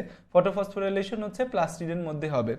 এরপরের পয়েন্ট হচ্ছে যে আমাদের যে নিজস্ব ডিএনএ আরএনএ এদের মধ্যে থাকে এবং বংশগতিতেও এরা ভূমিকা রাখে। এদের নিজস্ব ডিএনএ আরএনএ আছে, প্রোটিন সংশ্লেষ স্নেহ বিপাকে এরা সাহায্য করে, শুক্রাণু এবং ডিম্বাণু গঠনে সহায়তা রাখে, কোষের ক্যালসিয়ামের সঠিক ঘনত্ব নিয়ন্ত্রণ করে, কোষের পূর্ব নিয়ন্ত্রিত মৃত্যু নিয়ন্ত্রণ করে, ব্লা ব্লা ব্লা ব্লা ব্লা ব্লা নিয়ন্ত্রণ করে, অনেক কথাবার্তা বলা আছে। আচ্ছা আমরা আসি 4 নম্বর পয়েন্টে, আমরা মনে রাখবো যে হচ্ছে এদের নিজস্ব ডিএনএ আছে, ডিএনএ থাকলে সেখান থেকে আরএনএও থাকতে পারে। নিজস্ব ডিএনএ ও আরএনএ থাকায়, নিজস্ব ডিএনএ ও আরএনএ থাকায়, এদের নিজস্ব ডিএনএ এবং আরএনএ থাকায়, এদের নিজস্ব কি আছে? এদের নিজস্ব ডিএনএ আছে এবং আরএনএ আছে। এদের নিজস্ব ডিএনএ ও আরএনএ থাকায় বংশগতিতে এরা ভূমিকা রাখে, বংশগতিতে ভূমিকা রাখে, বংশগতিতে ভূমিকা রাখে, বংশগতিতে এরা কি করে? ভূমিকা রাখে। বংশগতি মানে কি?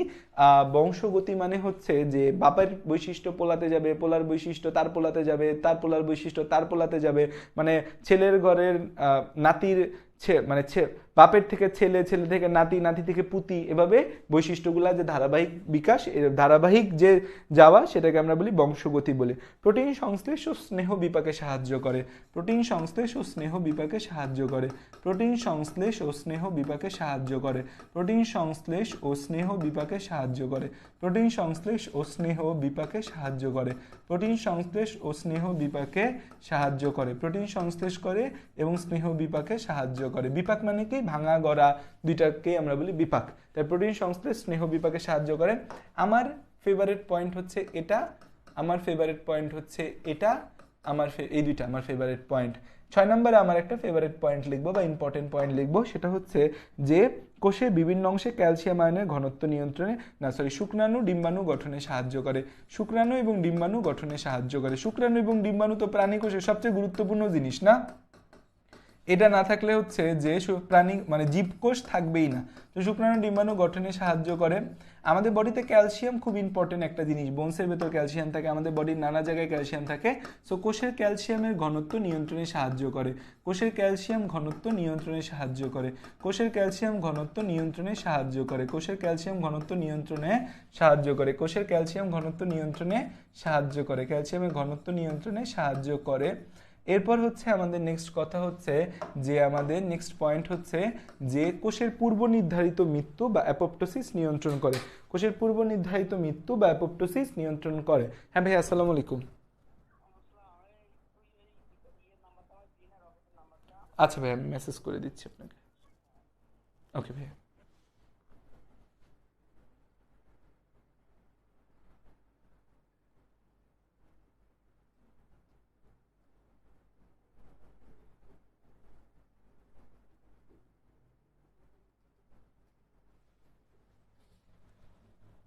ওকে, তাহলে দেখো কোষের পূর্ব নির্ধারিত মৃত্যু। তোমাদের একটা জিনিস জানাই যে কোষ মারা যায় বা সেল ডেথ দুই টাইপের আছে। একটা হচ্ছে প্রিফিক্সড, আগে থেকেই সে ফিক্স করে রাখে যে আমি এত দিন এত তারিখে মারা যাব, এটাকে বলে প্রিফিক্সড মৃত্যু। আরেকটা হচ্ছে খাবারের অভাবে মৃত্যু ঘটে, নেক্রোসিস বলে। আচ্ছা আমাকে এই প্রশ্নটার উত্তর দাও যে খাদ্যের অভাবে কোষের যে মৃত্যু ঘটে সেখানে কোন অঙ্গাণু ভূমিকা রাখে? খাদ্যের অভাবে কোষের যে মৃত্যু ঘটে সেখানে কোন অঙ্গাণু ভূমিকা রাখে? তাহলে কোষের পূর্ব নির্ধারিত মৃত্যু, কোষের পূর্ব নির্ধারিত মৃত্যু, কোষের পূর্ব নির্ধারিত মৃত্যু, কোষের পূর্ব নির্ধারিত মৃত্যু, নির্ধারিত মৃত্যু, কোষের পূর্ব নির্ধারিত মৃত্যু বা ইংরেজিতে এটাকে বলি হচ্ছে অ্যাপোপ্টোসিস, অ্যাপোপ্টোসিসে ভূমিকা রাখে, অ্যাপোপ্টোসিসে ভূমিকা রাখে। তাহলে খেয়াল করে দেখো কোষের পূর্ব নির্ধারিত মৃত্যুকে কি বলি? অ্যাপোপ্টোসিস বলি। তাহলে দুইটা কথা আমরা এখানে একটু শিখে যাই। কোষের মৃত্যু, কোষের মৃত্যু, কোষের মৃত্যু হচ্ছে আমাদের দুইভাবে হতে পারে, যে একটা হচ্ছে পূর্ব নির্ধারিত প্রিফিক্সড, পূর্ব নির্ধারিত মৃত্যু, আরেকটা হচ্ছে যে আমাদের খাদ্য অভাবে মৃত্যু, আরেকটা হচ্ছে খাদ্যাভাবে মৃত্যু, খাদ্যাভাবে মৃত্যু। পূর্ব নির্ধারিত মৃত্যু আর একটা হচ্ছে খাদ্যাভাবে মৃত্যু। পূর্ব নির্ধারিত মৃত্যুটাকে আমরা বলি অ্যাপোপ্টোসিস, অ্যাপোপ্টোসিস। খাদ্যাভাবে মৃত্যুকে আমরা বলি নেক্রোসিস, নেক্রোসিস। অ্যাপোপ্টোসিসে কে ভূমিকা রাখে? অ্যাপোপ্টোসিসে ভূমিকা রাখে হচ্ছে মাইটোকন্ড্রিয়া, অ্যাপোপ্টোসিসে ভূমিকা রাখে কে? মাইটোকন্ড্রিয়া। অ্যাপোপ্টোসিসে ভূমিকা রাখে হচ্ছে মাইটোকন্ড্রিয়া। আর নেক্রোসিসে ভূমিকা রাখে কে? নেক্রোসিসে ভূমিকা রাখে হচ্ছে আমাদের, নেক্রোসিসে ভূমিকা রাখে কে আমাদের? নেক্রোসিসে ভূমিকা রাখে হচ্ছে আমাদের এই লাইসোসোম, লাইসোসোম, তাই না? তাহলে কোষের মৃত্যু নিয়ে কিন্তু আমরা জানতে পারছি। তোমরা কি উত্তর দিতে পারছো? লাইসোসোম। ভেরি গুড, তোমরা তো অনেক ভালো, তোমরা তো বেস্ট, তোমাদের থেকে ভালো আর কেউ নেই। ঠিক আছে, তাহলে আমরা মাইটোকন্ড্রিয়া, লাইসোসোম এই দুইটা কিন্তু জানতে পারছি। ওকে, তো এই হচ্ছে আমাদের খুব ইম্পর্টেন্ট কথা।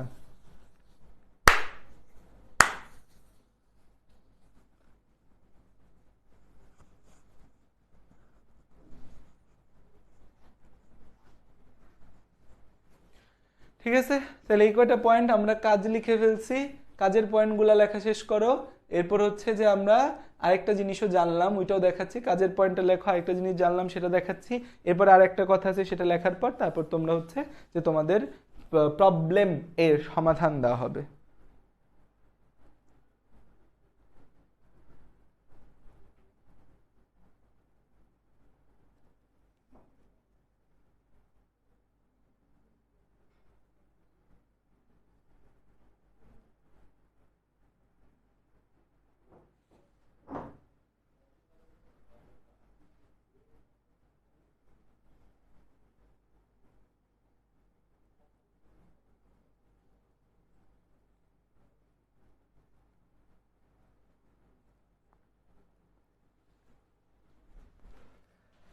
ওকে, তাহলে এটাও আমরা লিখলাম। আচ্ছা, মাইটোকন্ড্রিয়াতে যে ডিএনএ আছে সেই ডিএনএটা ঠিকঠাক থাকা ভালো। মাইটোকন্ড্রিয়াল ডিএনএতে যদি আমাদের কোনো পরিবর্তন হয় তাহলে হচ্ছে মাইটোকন্ড্রিয়াল ডিএনএতে, মাইটোকন্ড্রিয়াল যে ডিএনএ আছে, মাইটোকন্ড্রিয়াল ডিএনএতে, মাইটোকন্ড্রিয়াল ডিএনএতে, মাইটোকন্ড্রিয়াল ডিএনএতে যদি স্থায়ী পরিবর্তন ঘটে, যদি স্থায়ী পরিবর্তন ঘটে, ডিএনএর স্থায়ী পরিবর্তনকে বলা হয় মিউটেশন। টার্মটা শিখে রাখো, ডিএনএর স্থায়ী পরিবর্তনকে কি বলা হয়?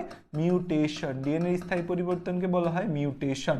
মাইটোকন্ড্রিয়াল ডিএনএতে যদি স্থায়ী পরিবর্তন ঘটে, মাইটোকন্ড্রিয়াল ডিএনএতে যদি স্থায়ী পরিবর্তন ঘটে, ডিএনএর স্থায়ী পরিবর্তনকে কি বলি আমরা? মিউটেশন। মাইটোকন্ড্রিয়াল ডিএনএতে যদি কোনো স্থায়ী পরিবর্তন ঘটে, ডিএনএর স্থায়ী পরিবর্তনকে আমরা কি বলি? মিউটেশন বলি। মাইটোকন্ড্রিয়াল ডিএনএতে যদি স্থায়ী পরিবর্তন বা যেটাকে আমরা বলি মিউটেশন, পরিবর্তন ঘটে, মাইটোকন্ড্রিয়াল ডিএনএতে স্থায়ী পরিবর্তন বা মিউটেশন ঘটে, তাহলে মাইটোকন্ড্রিয়াল ডিএনএতে যদি কোনো স্থায়ী পরিবর্তন বা মিউটেশন ঘটে তাহলে আমাদের হচ্ছে কিছু জেনেটিক্যাল বা জিনগত ডিসঅর্ডার ঘটে, মাইটোকন্ড্রিয়াল ডিসঅর্ডার ঘটে। এই মাইটোকন্ড্রিয়াল ডিসঅর্ডার ঘটে। পরীক্ষা এমসিকিউতে আসবে নিচের কোনটা? মাইটোকন্ড্রিয়াল ডিসঅর্ডার ঘটে, মাইটোকন্ড্রিয়াল ডিসঅর্ডার ঘটে। যেমন এক নম্বরে হচ্ছে যে আমাদের Parkinson disease, Parkinson disease, Parkinson disease. এই পার্কিনসন ডিজিজটা বুড়া বয়সে হয়। পার্কিনসন ডিজিজ বয়স্কদের হয়, বয়স্কদের হয়, বয়স্কদের হয়। তা বয়স্কদের হয়, তারা বয়স্কদের হয় কি হয়? হাঁটতে চলতে পারে না, হাঁটতে চলতে পারে না, হাঁটতে চলতে পারে না, হাঁটতে চলতে পারে না, হাঁটতে চলতে পারে না। তারা হাঁটতে চলতে পারে না, একবার হাঁটা শুরু করলে থেমে যায়, মানে এই কারণে হাঁটতে চলতে পারে না, মস্তিষ্কের টিস্যু নষ্ট হতে থাকে, মস্তিষ্কের নিউরন নষ্ট হতে থাকে, এটাকে বলি আমরা পার্কিনসন ডিজিজ বলি, মস্তিষ্কের নিউরন নষ্ট হতে থাকে। তো এটা মাইটোকন্ড্রিয়াল ডিসঅর্ডারের একটা কারণে এই পার্কিনসন ডিজিজ হয়, এবং পার্কিনসন ডিজিজটা আসলে খুব ভালো পরিণতি নাই। তোমাদের বাসা বাড়িতে কোনো বয়স্ক মানুষ থাকলে তাদের দেখবা যে হঠাৎ করে তার চেহারা পরিবর্তন হয়ে গেছে, তার চেহারার মধ্যে কোনো এক্সপ্রেশন বোঝা যায় না। পার্কিনসনিজমের ক্ষেত্রে আমরা বলি এক্সপ্রেশনলেস ফেজ, আমরা ই আ উ হি কত আমরা এক্সপ্রেশন করি না, তোরা কোনো এক্সপ্রেশন করতে পারেনি, এভাবে তাকায় থাকে। তারপর দেখবা যে আস্তে আস্তে কিছু মনে নাই, তোমার চিনতেছে না, হাঁটাচলা করতে পারে না, শরীর কাঁপাকাঁপি করে। সো এরকম নানা ধরনের আমরা পরিবর্তন দেখতে পাই, এটাকে পার্কিনসন ডিজিজ বলা হয়। তারপর আরেকটা রোগ আছে যেটা আমাদের সবার মনে হয় যে এই রোগী আমরা, আলঝেইমার ডিজিজ। আলঝেইমার ডিজিজ আমরা সবার সমস্যা কি বলো তো? তোমাদের বায়োলজিতে বা পড়ালেখা করতে মেইন সমস্যা কি বলো? Alzheimer disease. এখানে মেইন সমস্যা হচ্ছে যে আমরা ভুলে যাই, তাই না? আলঝেইমার ডিজিজ হচ্ছে মনে রাখতে পারে না। সবাই কইবা যে আমার আলঝেইমার ডিজিজ আছে, মনে রাখতে পারে না, সব ভুলে যায়, মনে রাখতে পারে না, সব ভুলে যায়, মনে রাখতে পারে না, সব ভুলে যায়, মনে রাখতে পারে না, সব ভুলে যায়, মনে রাখতে পারে না, সব ভুলে যায়, মনে রাখতে পারে না, সব ভুলে যায়, সব ভুলে যায়, মনে রাখতে পারে না, সব ভুলে যায়। ঠিক আছে? আর 3 নম্বরে একটা বিষয় হচ্ছে সব ভুলে যায়, মনে রাখতে পারে না, সব ভুলে যায়, মনে রাখতে পারে না, সব ভুলে যায়, মনে রাখতে পারে না, সব ভুলে যায়, মনে রাখতে পারে না, সব ভুলে যায়। আর 3 নম্বরে হচ্ছে যে একটা রোগ আছে, সেই রোগটার নাম কি? সেই রোগটার নাম হচ্ছে আমাদের এই টাইপ 1 ডায়াবেটিস।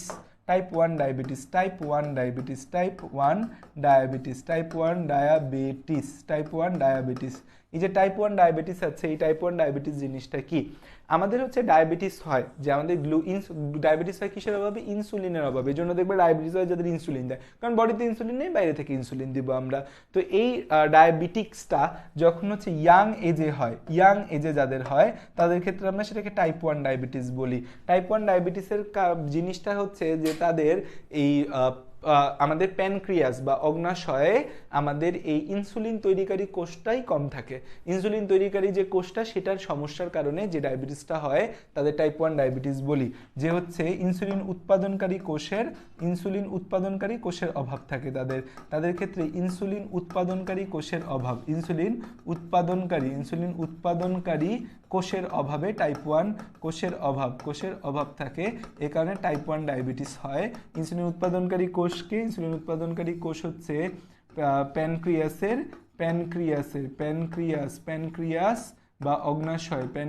বা অগ্নাশয়,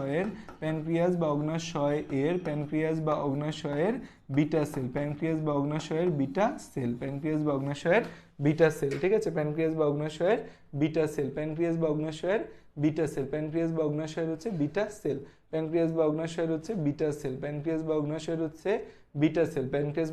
বিটা সেল, তাহলে এই হচ্ছে আমাদের কথা যে মাইটোকন্ড্রিয়াল ডিএনএ তে স্থায়ী পরিবর্তন ঘটে। যদি ডিএনএ স্থায়ী পরিবর্তনকে বলি মিউটেশন, এই মিউটেশনের কারণে আমাদের কিছু রোগ হয়, এদেরকে মাইটোকন্ড্রিয়াল ডিসঅর্ডার বলে। এটা হচ্ছে পার্কিনসন ডিজিজ, এটা বয়স্কদের হয়, মানে হাঁটতে চলতে পারে না, মস্তিষ্কের নিউরন নষ্ট হতে থাকে।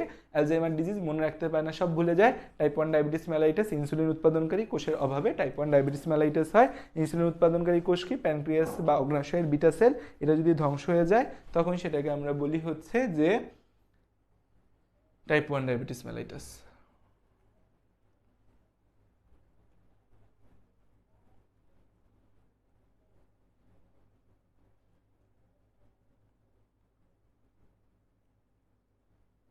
ওকে?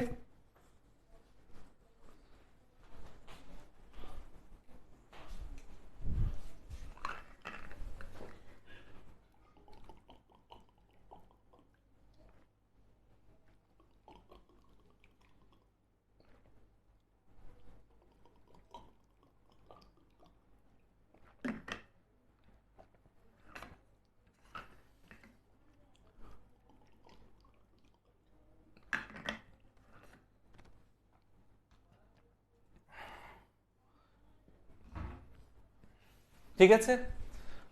আচ্ছা, এবার তোমাদের মনে যত কনফিউশন আছে ঢেলে দাও, ঠিক আছে? আচ্ছা আমি আগে একটু রিভিউ করি, তারপর ঢালো তোমরা, মনে হয় কনফিউশন। আচ্ছা আমি একটু রিভিউ করি।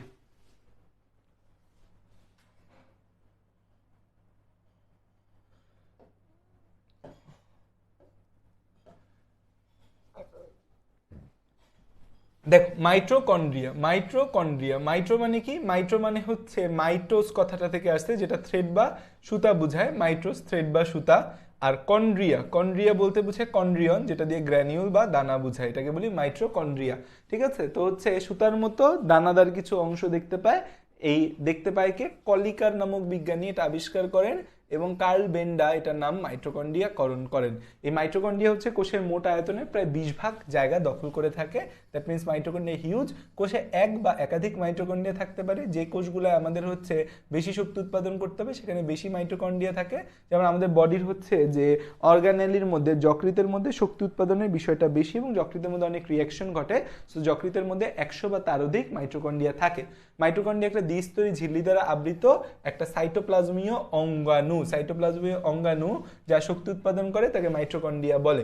এই মাইটোকন্ড্রিয়াকে কোষের পাওয়ার হাউস বা শক্তিঘর বলা হয়। মাইটোকন্ড্রিয়াকে কোষের পাওয়ার হাউস বা শক্তিঘর বলে। মাইটোকন্ড্রিয়াতে কোষের শক্তি উৎপাদনের বিভিন্ন চক্র ঘটে, যেমন হচ্ছে আমাদের গ্লাইকোলাইসিস ছাড়া সকল ধাপ ঘটে, ক্রেবস চক্র, ইলেকট্রন ট্রান্সপোর্ট চেইন, এমনকি ফ্যাটি অ্যাসিড থেকে শক্তি উৎপাদনের যে চক্র, ফ্যাটি অ্যাসিড চক্র, এগুলো মাইটোকন্ড্রিয়া ঘটে। তো শক্তি উৎপাদনের বিভিন্ন প্রক্রিয়ার সাথে জড়িত বলে মাইটোকন্ড্রিয়াকে কোষের পাওয়ার হাউস বা শক্তিঘর বলে। এরপর হচ্ছে মাইটোকন্ড্রিয়ার স্ট্রাকচার বা ছবি আমরা দেখলাম। মাইটোকন্ড্রিয়ার মধ্যে একটা বহিস্থ ঝিল্লি আছে, যেটা একটা প্লেন ঝিল্লি, আর একটা অন্তস্থ ঝিল্লি থাকে, যেটাকে বলি আমরা ক্রিস্টি বলি। মাইটোকন্ড্রিয়ার এই অন্তস্থ এবং বহিস্থ ঝিল্লির কারণে মাইটোকন্ড্রিয়ার মধ্যে দুইটা কক্ষ বা ঘর তৈরি হয়। একটাকে বলি আমরা বাইরের কক্ষ, আরেকটাকে বলি হচ্ছে আমরা ভেতরের কক্ষ। একটাকে বলি বাইরের কক্ষ, আরেকটাকে বলি ভেতরের কক্ষ। তাহলে খেয়াল করো, একটাকে বলি বাইরের কক্ষ, আরেকটাকে বলি ভেতরের কক্ষ বলি। ঠিক আছে, এই যে আমাদের এছাড়া এখানে আমরা যে এই ভেতরের কক্ষে বা ক্রিস্টির ভেতর আমরা কিছু বৃত্তাকার অংশ দেখতে পাই, যেটাকে অক্সিজম বা এটিপি সিনথেসিস বলে, বৃত্তাকার বা দানাদার অংশ দেখতে পাই। যে দানাদার অংশগুলোর সাথে বৃন্ত থাকতেও পারে, নাও থাকতে পারে। এই কোষের ভেতর কিছু তরল পদার্থ থাকে, এই তরল পদার্থগুলোকে আমরা কি বলি? ম্যাট্রিক্স বলি। এই কোষের ভেতর কিছু তরল পদার্থ থাকে যাদেরকে আমরা ম্যাট্রিক্স বলি। এখানে আমাদের বৃত্তাকার ডিএনএ থাকতে পারে, মাইটোকন্ড্রিয়ার মধ্যে বৃত্তাকার ডিএনএ থাকে, মাইটোকন্ড্রিয়ার মধ্যে বৃত্তাকার ডিএনএ থাকে, মাইটোকন্ড্রিয়ার মধ্যে বৃত্তাকার ডিএনএ থাকে। এই যে মাইটোকন্ড্রিয়ার মধ্যে বৃত্তাকার ডিএনএ আছে, আর হচ্ছে মাইটোকন্ড্রিয়ার মধ্যে রাইবোজোম থাকে। এই রাইবোজোমটা কত এস? 70s রাইবোজোম থাকে। এই বৃত্তাকার ডিএনএ আমাদের হচ্ছে যে থাকার কারণে মাইটোকন্ড্রিয়া কোষীয় শোষণটা করতে পারে, কারণ বৃত্তাকার ডিএনএ এর মধ্যে কিছু জেনেটিক্যাল ইনফরমেশন ও তথ্য থাকে যেটা মাইটোকন্ড্রিয়াকে শ্বসন ক্রিয়া ঘটাতে সাহায্য করে। কারণ আমাদের ডিএনএ হচ্ছে আমাদের বডির ইনফরমেশন সেন্টার, যার মধ্যে বডির একটা অঙ্গাণু বা অর্গানালিস কি কি কাজ করবে সেই ইনফরমেশনগুলো থাকে। সো ওর নিজস্ব বৃত্তাকার ডিএনএ থাকে, যেটাকে কাজে লাগিয়ে সে কোষীয় শোষণের জন্য প্রয়োজনীয় উপাদানগুলোও তৈরি করে নিতে পারে। কারণ ডিএনএ এর মধ্যে যে ইনফরমেশন থাকে, ডিএনএ থেকে আরএনএ, আরএনএ থেকে সহজেই প্রোটিন তৈরি হতে পারে। সেই বৃত্তাকার ডিএনএটা ওর পাওয়ার একটা। আর এই যে অন্তঃঝিল্লি আছে, এই অন্তঃঝিল্লিতে আমাদের ফসফোলিপিড থাকে। আমাদের কারণ হচ্ছে ঝিল্লিগুলা, কোষ ঝিল্লি, এই যে আমাদের কোষ ঝিল্লি ছাড়া অঙ্গাণুতে যে দ্বিস্তরী ঝিল্লি বা একস্তরী ঝিল্লি থাকবে, এগুলো ফসফোলিপিড দিয়ে তৈরি। এই ঝিল্লিগুলাকে আমরা বলি ফসফোলিপিড বাইলেয়ার দ্বারা তৈরি। ফসফোলিপিডটা মেইন প্রোডাক্ট। তাহলে আমাদের যে কোনো ঝিল্লির মধ্যে, সেটা কোষ ঝিল্লি হোক বা অঙ্গাণুর ঝিল্লি হোক, সেখানে ফসফোলিপিড থাকবে। তা আমাদের এই অন্তঃঝিল্লিতে একটা বিশেষ ধরনের ফসফোলিপিড থাকে, যেটা মূলত প্রথম আমাদের কার্ডিয়াক সেল বা হৃৎপেশিতে পাওয়া যায়। হৃৎপেশি বা কার্ডিয়াক সেলের নাম থেকে কার্ডিও, এবং লিপিড টার্ম থেকে লিপিন নাম এসেছে, কার্ডিও লিপিড। এরপর হচ্ছে যে আমরা মাইটোকন্ড্রিয়া এবং প্লাস্টিডকে কেন এন্ডোসিম্বায়ন বা অন্তঃমিথজীবিতা বলা হয়। এই মাইটোকন্ড্রিয়া এবং প্লাস্টিড নিয়ে বিজ্ঞানীরা একটু চিন্তায় পড়ে গেল। কখন চিন্তায় পড়লো? যখন মাইটোকন্ড্রিয়া এবং প্লাস্টিড নিয়ে অনেক গবেষণা করার পর দেখতে পাইলো যে মাইটোকন্ড্রিয়া প্লাস্টিড উভয়ের মধ্যে বৃত্তাকার ডিএনএ রয়েছে এবং 70s রাইবোজোম রয়েছে, যেটা আসলে আদিকোষের ফিচার। তো বিজ্ঞানীরা চিন্তা করলো প্রকৃত কোষের মধ্যে আদিকোষের ফিচার কিভাবে আসলো। অনেক চিন্তা ভাবনা করার পর কিছু বিজ্ঞানী মিলে এই হাইপোথিসিসটা দিল যে পৃথিবীর একদম সৃষ্টির আদিকালে আসে হচ্ছে আদিকোষ। আদিকোষের পর আস্তে আস্তে প্রকৃত কোষ তৈরি হয়েছে। তো প্রকৃত কোষগুলো যখন তৈরি হয়, প্রকৃত কোষগুলো তত কমপ্লিট ছিল না বা কম্পিটেন্ট ছিল না ওই পরিবেশে টিকে থাকার জন্য। তো এই প্রকৃত কোষগুলোর ভেতর এসে আদিকোষী দুইটা ব্যাকটেরিয়া, একটা হচ্ছে শক্তি উৎপাদনে সক্ষম ব্যাকটেরিয়া আর একটা সালোক সংশ্লেষণে সক্ষম ব্যাকটেরিয়া প্রকৃত কোষের ভেতর এসে আশ্রয় নেয়। প্রকৃত কোষের ভেতর আশ্রয় নেওয়ার পর শক্তি উৎপাদনকারী ব্যাকটেরিয়াটা শক্তি উৎপাদন করতে থাকে, সালোক সংশ্লেষণে সক্ষম ব্যাকটেরিয়াটা সালোক সংশ্লেষণ করতে থাকে। এই দুইটা কাজ প্রকৃত কোষকে কমপ্লিমেন্ট করে এবং প্রকৃত কোষের কাজটাকে ইনহ্যান্স করে। প্রকৃত কোষটা কোষটা তখন কমপ্লিট হয়ে যায়, হওয়ার পর এরা প্রকৃত কোষে স্থায়ীভাবে বসবাস শুরু করে এবং প্রকৃত কোষ এদের উপকার করে, এরাও প্রকৃত কোষ থেকে উপকৃত হয়। তাহলে একটা মিথজীবী তার তৈরি হয়, এটাকে অন্তঃমিথজীবী বা এন্ডোসিম্বায়ন বলতেছে, যেহেতু ভিতরে প্রবেশ করে যাচ্ছে, এই জন্য আমাদেরকে এদের এন্ডোসিম্বায়ন বলা হয়।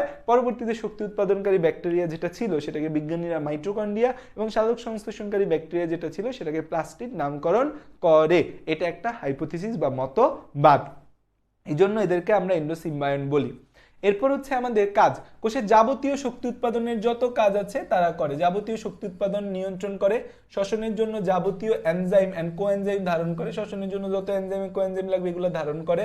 তারপর হচ্ছে শ্বসনের বিভিন্ন ধাপ, যেমন হচ্ছে ক্রেবস চক্র, electron transport chain, oxidative phosphorylation ইত্যাদি ঘটে। তাহলে কোষের যাবতীয় শক্তি উৎপাদন নিয়ন্ত্রণ করে, শ্বসনের জন্য যাবতীয় এনজাইম কোএনজাইম ধারণ করে, শ্বসনের বিভিন্ন ধাপ ক্রেবস চক্র, electron transport chain, oxidative phosphorylation ঘটে। ফসফোরাইলেশন মানে কি? ফসফোরাইলেশন মানে হচ্ছে ফসফেট যুক্ত বা মুক্ত করা। ফসফোরাইলেশন মানে কি? ফসফোরাইলেশন মানে হচ্ছে ফসফেট যুক্ত বা মুক্ত করা। ফসফোরাইলেশন মানে ফসফেট যুক্ত বা মুক্ত করা। এডিপি প্লাস ইনঅর্গানিক ফসফেট মিলে আমাদের এটিপি তৈরি হয়। এডিপি প্লাস ইনঅর্গানিক ফসফেট মিলে আমাদের এটিপি তৈরি হয়। এডিপি প্লাস ইনঅর্গানিক ফসফেট মিলে এটিপি তৈরি হয়। ফসফোরাইলেশন দুই টাইপের হতে পারে, একটা জারণ বিজারণ বা অক্সিডেশনের মাধ্যমে যেটা হয় এটাকে বলে অক্সিডেটিভ ফসফোরাইলেশন, আর আলোর সাহায্যে, আলোর শক্তির সাহায্যে যে ফসফোরাইলেশন হয় সেটাকে বলে ফটোফসফোরাইলেশন। অক্সিডেটিভ ফসফোরাইলেশন মাইটোকন্ড্রিয়ার একটা প্রপার্টি, ফটোফসফোরাইলেশন প্লাস্টিডের একটা প্রপার্টি। এর মধ্যে নিজস্ব ডিএনএ আরএনএ থাকা, এটা বংশগতীয় কাজে ভূমিকা রাখে, প্রোটিন সংশ্লেষ, স্নেহ বিপাকে সাহায্য করে, শুক্রাণু এবং ডিম্বাণু গঠনেরা সাহায্য করে, এবং হচ্ছে কোষের ক্যালসিয়ামের ঘনত্ব নিয়ন্ত্রণে এরা হেল্প করে, কোষের পূর্ব নির্ধারিত মৃত্যু বা অ্যাপোপ্টোসিসে এরা ভূমিকা রাখে। কোষের মৃত্যু দুই প্রকার আছে, নেক্রোসিস, অ্যাপোপ্টোসিস। নেক্রোসিসে ভূমিকা রাখে লাইজোজোম, অ্যাপোপ্টোসিসে ভূমিকা রাখে মাইটোকন্ড্রিয়া।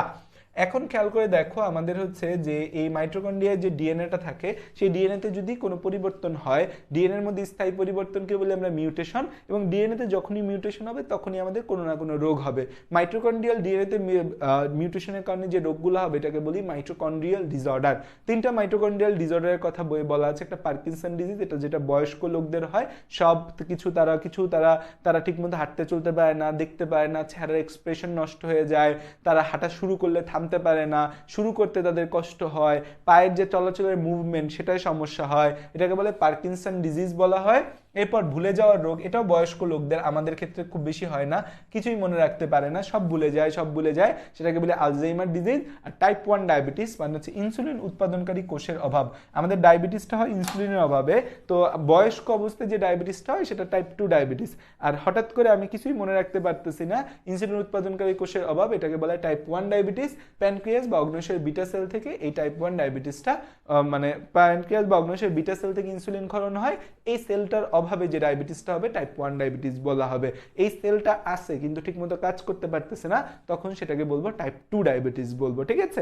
জাস্ট টাইপ 1 ডায়াবেটিস মনে রাখো, আমরা সামনে আরো বিস্তারিত নিয়ে পড়বো। সো আমি আবার রিভিউ করে দিলাম, এখন কার কি সমস্যা এখন বলো। মানে এতক্ষণ বলছো ভাই এটা বুঝি নাই ওটা বুঝি নাই, এটা তো বলছো, বাট এখন আবার রিভিউ করার পর তুমি কি কি বুঝতেছো না এখন তুমি আমাকে জানাও, ঠিক আছে? এখন আমি তোমাদের কমেন্ট দেখবো, আরো 30 সেকেন্ড পর দেখবো।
ওকে, দেখি তোমাদের কি কি বুঝো নাই তোমরা। Let's start. অ্যাসিটাইল কোয়ে সাইটোপ্লাজমে ঘটে পড়ে আসছি। তাহলে শুধুমাত্র কি গ্লাইকোলাইসিস ব্যতীত হলো কেন? অ্যাসিটাইল কোয়ে সাইটোপ্লাজমে ঘটে না, ভুল পড়ছে, অ্যাসিটাইল কোয়ে মাইটোকন্ড্রিয়া ঘটে। এন্ডো সিম্বায়নটা আবার বুঝান, অনেকবার বুঝাই দিছি বাবা, আবার বুঝাবো। এন্ডো মানে অন্ত, সিম্বায়ন মানে মিথজীবী। মিথজীবী এন্ডো সিম্বায়ন অন্ত মিথজীবী কেন বলা হয়? কারণ এই মাইটোকন্ড্রিয়া এবং প্লাস্টিড আগে দুটো ব্যাকটেরিয়া ছিল, তারা কোষের ভেতর ঢুকে কোষের উপকার করতেছে, নিজেরা উপকৃত হচ্ছে, এজন্য এন্ডো সিম্বায়ন বলা হয়। মাইটোকন্ড্রিয়াল ডিসঅর্ডার তো বয়স্কদের হয়, বয়স্কদের হয় না, মাইটোকন্ড্রিয়াল ডিসঅর্ডার ইয়াং এজে হয়। ইয়াং এজে টাইপ 1 ডায়াবেটিস হয়, আর বয়স্কদের টাইপ 2 ডায়াবেটিস হয়। আমি যদি বলে থাকি ভুল বলছি হয়তো। বয়স্ক যারা তাদের ক্ষেত্রে টাইপ 2 হয়, আর ইয়াং যারা তাদের ক্ষেত্রে টাইপ 1 হয়, জন্মগত এই সমস্যা।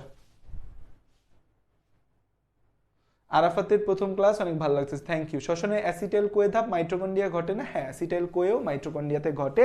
অ্যাসিটাইল কোয়ের কথা লেখে নেই বই, তুমি চাইলে অ্যাসিটাইল কোয়ের কথা উল্লেখ করতে পারো। কোষের মৃত্যুটা বুঝায় দেন, কোষ মারা যায় খাবারের অভাবে, লাইজোজোম দিয়ে মরে, অথবা এর জেনেটিক্যালি প্রিফিক্সড থাকে যে এটা এই সময়ে মারা যাবে, ওই যখন মারা যাবে তার আগে কিছু বিষাক্ত এনজাইম ক্ষরণ করে সে মারা যায়, এটাকে বলে অ্যাপোপ্টোসিস। আর আরেকটা যখন হচ্ছে যে খাবার নাই সে কারণে দুঃখ কষ্টে মারা গেছে, তখন তাকে নেক্রোসিস বলা হয়। আচ্ছা, ওদের প্রশ্ন দেখি যে ফ্যাটি অ্যাসিড থেকে শক্তি তৈরির যে চক্র, ফ্যাটি অ্যাসিড সাইকেল, ক্লাস আটকে যাচ্ছে না। অবিচ্ছেদ্য অংশ মানে কি? যেটাকে আলাদা করা যায় না। তারপর হচ্ছে যে আমাদের কোন সময় শেষ হবে, আমি রেকর্ডেড করার জন্য বসে আছি। ফ্যাটি অ্যাসিড কোএনজাইম, আচ্ছা এখানে প্রশ্ন নাই, এখানে অনেক প্রশ্ন আছে। অন্তঃমিথজীবী তো অনেকবার বলছি ভাই, তাও তোমরা বোঝো না। কোএনজাইম মানে যেটা এনজাইমের সাথে থেকে এনজাইমের কাজকে কমপ্লিমেন্ট বা উপকার করে। মাইটোকন্ড্রিয়ার প্লাস্টিড কি তাহলে ব্যাকটেরিয়া? হ্যাঁ, এক ধরনের ব্যাকটেরিয়া ছিল। অটোলাইসিস মানে কি? অটোলাইসিস মানে নিজে নিজে ভেঙে যাওয়া। ফ্যাটি অ্যাসিড চক্র মানে কি? ফ্যাটি অ্যাসিড চক্র মানে হচ্ছে ফ্যাটি অ্যাসিড থেকে শক্তি উৎপাদনের প্রক্রিয়া। লিপোপ্রোটিন মানে কি? লিপোপ্রোটিন মানে লিপিড প্লাস প্রোটিন মিলে যেটা, সেটা লিপোপ্রোটিন। মিউটেশন কি কিভাবে ঘটে? সারওয়াত হোসেন জিজ্ঞাসা করছে। মিউটেশন মানে ডিএনএতে স্থায়ী পরিবর্তন। এটা বেসিক্যালি হচ্ছে আমাদের বিভিন্ন কারণে ঘটতে পারে, সূর্যের আলোর প্রভাবে ঘটতে পারে, তারপর হচ্ছে বিভিন্ন কোনো বিষাক্ত পদার্থের কারণে ঘটতে পারে, বা নিজে নিজেও ঘটতে পারে। আটকায় গেছে না? আটকাচ্ছে না। বৃহদাণু কি? বড় অণু। মাইটোকন্ড্রিয়া চিত্রে ভেতরের কক্ষ ও ম্যাট্রিক্সের মধ্যে পার্থক্য কি? কক্ষ মানে ঘর, আর ঘরের ভেতর যে তরল পদার্থগুলো আছে তাদেরকে ম্যাট্রিক্স বলি। ভেতরের কক্ষ মানে ভেতরের জায়গাটা, তার মধ্যে যে তরল পদার্থগুলো থাকে তাদেরকে ম্যাট্রিক্স আমরা বলি। ঠিক আছে, কো এ চক্রটি, কো এ চক্রটি একটু বোঝান ভাইয়া। কো এ চক্র কোথায় আছে? কো এ চক্র তো আমরা পড়ি নাই, আমরা যা পড়ি নাই সেটা কেমনে বুঝাবো আমি তোমাকে? কো এ চক্র তো আমরা পড়ি নাই বাবা। বায়োবিও ক্যারোটিনয়েড পড়াই নাই। এখানে কয়টা বিজ্ঞানীর নাম মনে রাখবো? যেটা আমি লেখায় দিছি, বায়োবিও ব্যাকটেরিয়া ছিল না এই মাইটোকন্ড্রিয়া। হ্যাঁ, বায়োবিও ব্যাকটেরিয়া, শক্তি উৎপাদনকারী ব্যাকটেরিয়া, একই কথা। ক্যালসিয়ামের ঘনত্ব কিভাবে নিয়ন্ত্রণ করে? ক্যালসিয়াম কোথায় বেশি থাকবে কম থাকবে এটা ওরা একটু মনিটর করে, এটাকে বলে ক্যালসিয়াম ঘনত্ব নিয়ন্ত্রণ করে। এন্ডোফ্যাগোসাইটোসিস মানে কি?